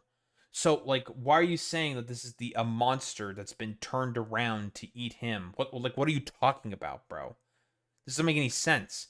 He's already proven those exact fucking claims to be wrong. At least that's what he's claiming, of course. Because, again, since you're a conservative, I expect a much higher fucking standard for you in comparison to that of other people. For one simple reason and one simple reason only. You motherfuckers defend rapists all the time, on principle. Like, again, this motherfucker defended Tectone and defended Sykkuno's behavior. So, as far as I'm concerned, yeah, honestly, I'm going to need a little bit of actual evidence when it comes to dumbfuck right-wingers saying that, quote-unquote, there are rape allegations against people who are on the left, or liberals at the very least. Now we're supposed to feel sorry because he is crying. Now we are going to make fun of him even more. Well, again, this is why I keep saying, none of you people should be treated seriously. You people are fucking stupid freaks. But here, we have Dean Withers himself addressing the allegations. Seemingly again. Why don't we take a look? Okay, and also real quick, I really do not like the term grape. This is the only time I'm gonna fucking mention this. Obviously, like, I'm not gonna blame Dean for saying this because, again, TikTok algorithms and the enforcing of soft language and corporatized, sensitized language is a byproduct of the current social media environment that we're in. Yada yada yada. Commodification of all media spaces and even how people speak in order to be able to convey certain messages is bad, obviously. And Dean, probably so he doesn't get the video dinged because TikTok has to say the term grape instead of rape. I really fucking hate this soft language bullshit, right? The reasoning for as to why, for example, this is happening is because It is all meant to be highly corporatized, sensitized language for a lot of advertisers and corporations in order to be able to deem this as a safe environment for them to be able to, well, advertise, for them to be able to monetize, because of everything being owned by private fucking companies and it all basically going to shit. Anywho, I need to get the quote unquote grape blurb just out of the way. I fucking hate this softening of language. I hate the term unalive. I hate the term, like, just having to say essay instead of sexual assault. I hate having to say grape instead of rape. It's like, no, these words exist for very specific reasons, and they are incredibly important topics to be able to engage with. I don't give a fuck about, like, these corporate sensitized, like, bullshit, dude. It's like, dog, if we are talking about these topics like rape, like murder, in contexts, it is important to be able to utilize that specific fucking term in order to be able to properly engage with the topic at hand. Like, unalive, sh, grape, I don't even know, like, corn for porn and all this shit. Fuck off. It's stupid. Like, these are important terms that mean very fucking specific things, and to desensitize those terms, it effectively makes, like, the story just not moot, but way less, like, impactful than it needs to be. It's stupid, and I fucking hate it. George Carlin bit on soft language, of course, having the prevalence that it always does. Anywho, Dean, what do you got for me, buddy? This is the most serious video I've ever made. A Trump supporter stole the identity of an innocent 13-year-old girl to falsely accuse me of rape with supporting evidence of poorly botched fake DMs in an attempt to illegitimately deplatform me. In response, the 13-year-old whose identity was stolen made a video calling out the false accuser and anybody peddling these lies using her photos. Well, that's a little interesting there, Emerald Apple. Are you gonna engage with that video, Emerald Apple? Or Kaiser Rev? These, well, this guy's just a dumb fuck conservative. This guy's a Nazi. Nick Fuentes supporter, Aspen Gold supporter. This guy's a Nazi. Are we gonna engage with this at all? It's very interesting. The 13-year-old girl themselves have to make a video about this, saying, like, stop, you guys are lying and we're full of shit. Fuck off. Okay, nice meeting, dude. Stating that she's been getting harassed and bombarded with messages.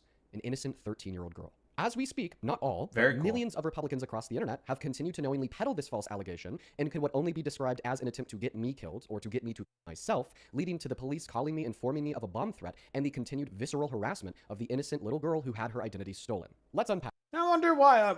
Listen, I wonder if Emerald Apple will be able to retract any of these statements. Spoiler alert, he doesn't.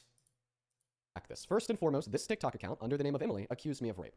They posted this fake DM to prove their allegation. The account posted 2 screenshots of the same faked DMs, for the purpose being that in the second screenshot, they're scrolled further down the page to also include my response. We know that they're fake because in the first screenshot above their message, there is an included date and time. In the second screenshot above that same message, there is does not have the included date and time. Only Ooh, sloppy. Oops, yikes. Yeah, because TikTok DMs, yeah, they always have the date and time. Oops.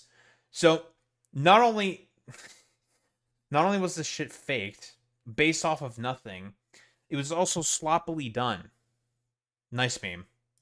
Explanation for this inconsistency is that the screenshots are fake. The account also claimed to be a young girl posting many photos such as these to make their allegations seem more believable. This girl is not accusing me of rape. She had her identity stolen by this account. She made a video to clear this up. So tonight, I was looking through my TikTok comments and I find some comments saying that someone's impersonating me and using my photos to accuse someone, Dean Withers, of sexual assault.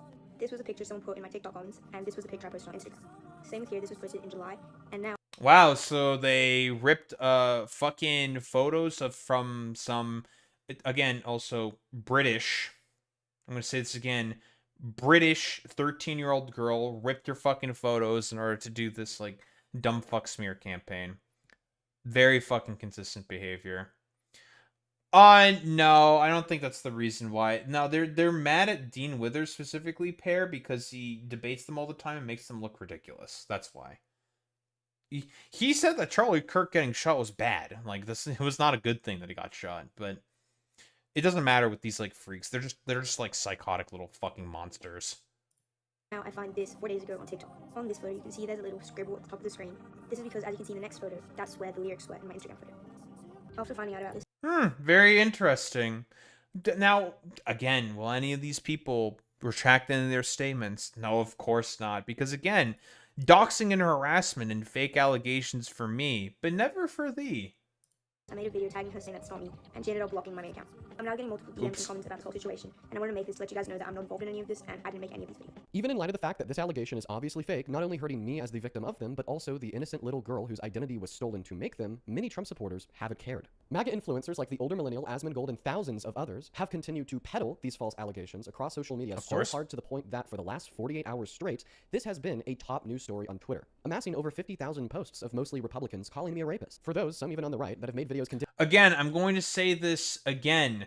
None of these motherfuckers, the reason why you should never believe any sexual assault allegations by Republicans, from MAGA specifically, the reason why you never believe anything that comes out of the mouths of these people, quote unquote people, is for one reason and one reason only. These motherfuckers will never hold themselves to the exact same standards. Never, ever, ever, ever, ever will be able, or ever hold themselves to these same standards. These motherfuckers will defend rapists all the time. Again, this guy, Nazi. This guy defends rapists all the time. Emerald Apple defended the Tectone rapes. Specifically, was defending Tectone from the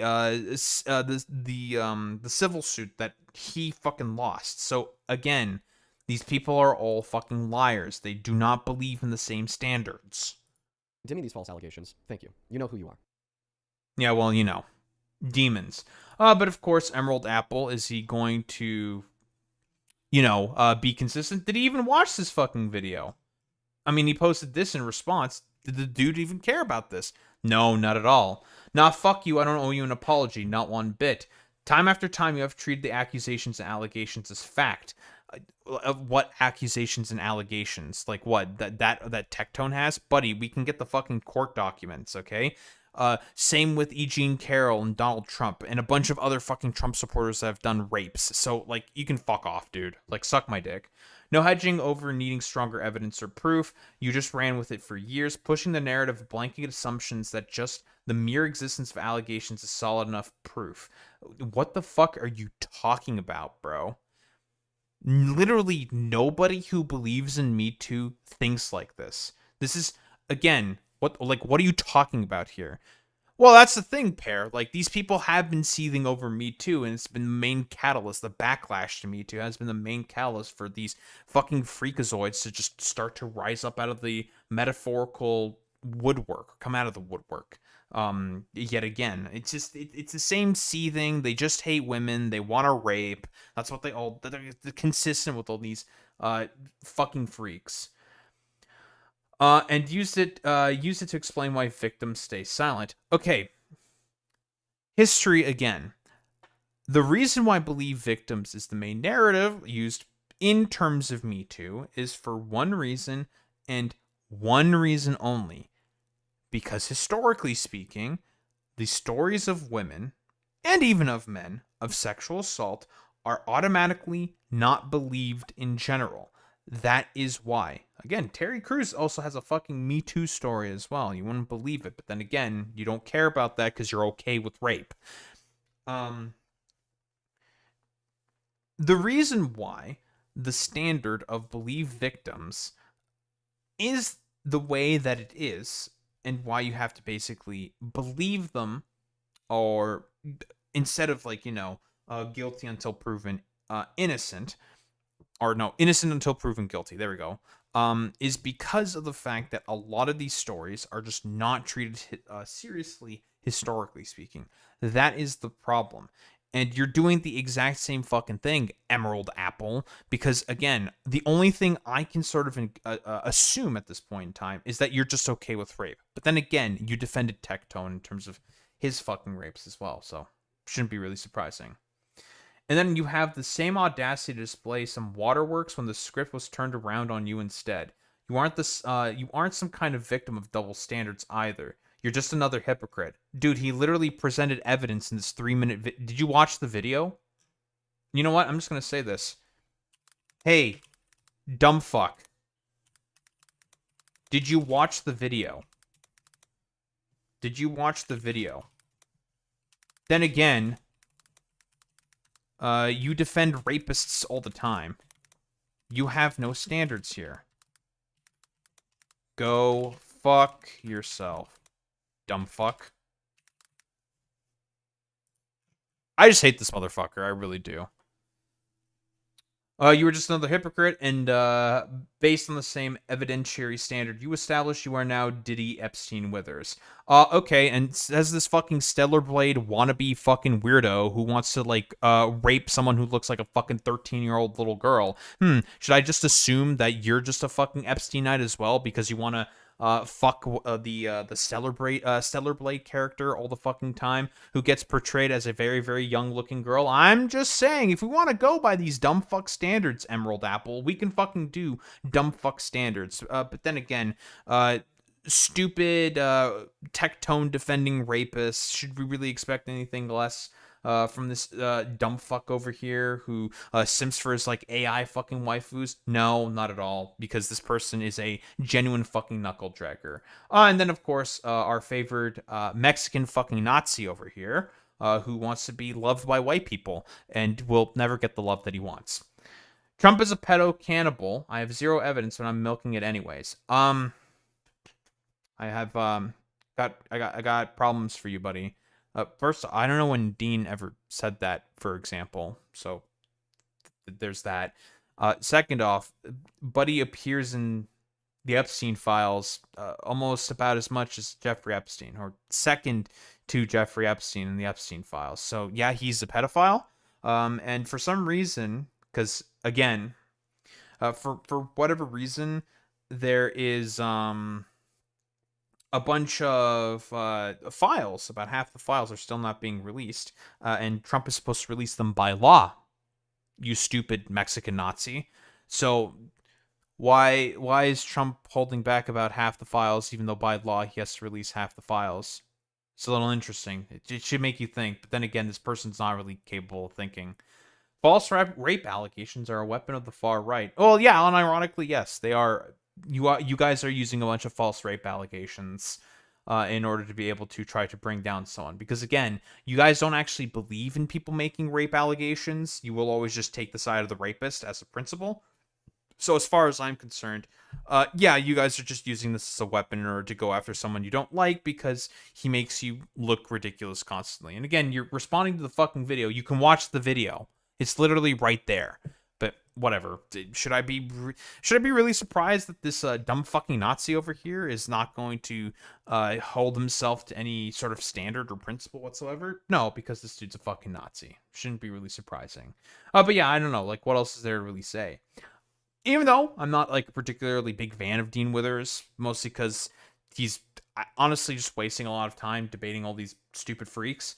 Is he a rapist? Probably not. I don't think he's a rapist. And dude literally presented the evidence of showing that the screenshots were faked, and that all of you far-right stupid freaks are deciding to steal the identity of a 13-year-old living in Britain in order to be able to push your dumb fucking propaganda. Yeah, okay.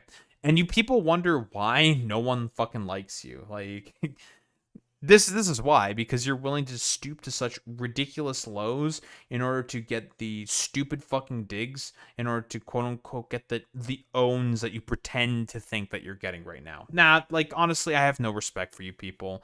And again, you motherfuckers defend Trump and rapists as a principle. Why on earth should I believe any sort of essay allegations that come out of the mouths of, like, these the collection of, like, schizophrenics and freaks on Twitter and all these, like, dumb fuck low IQ conservatives? You should never believe anything that comes out of these people's mouths unless they actually present some real fucking evidence. But yeah, they'll never do that on principle, because in reality they're actually okay with all the rapes. Don't think there's really much else to say besides that.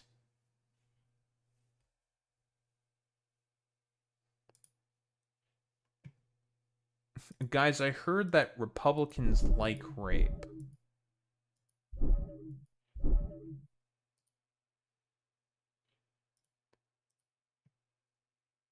Shocker, I know.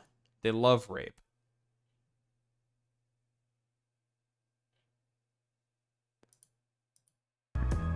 Alright. Who are we rating out to today?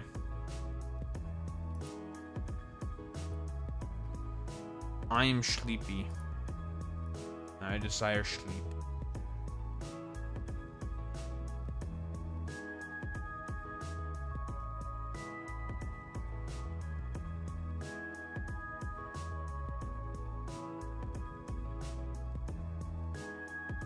Alright. Let's rate out to...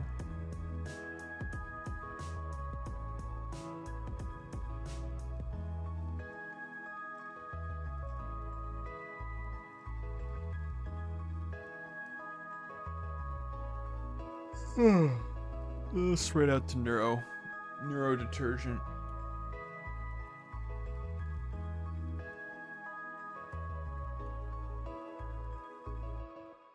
Alright, dorks. Rate messages. You know what to do, you know what to say. If you're a sub, you say you've been blessed by Romanian Jesus. If you're not with the transfer Daho rate, but if you're a non-sub, you do the Wowie with a Daho rate, but that's how you show appreciation. Those are Nintendo Keys Gamers. I will be back tomorrow. And yeah, you know, it's going to be more of the same. Satisfying our factories. I need to fucking find the other stupid recipe I need, though. Unlucky. And we'll find it eventually. And what else? More yapping about probable bullshit and whatnot. Very cool, very good. Anywho, gamers, I will be back tomorrow. Same time, same place, same face. Peace out, gamers.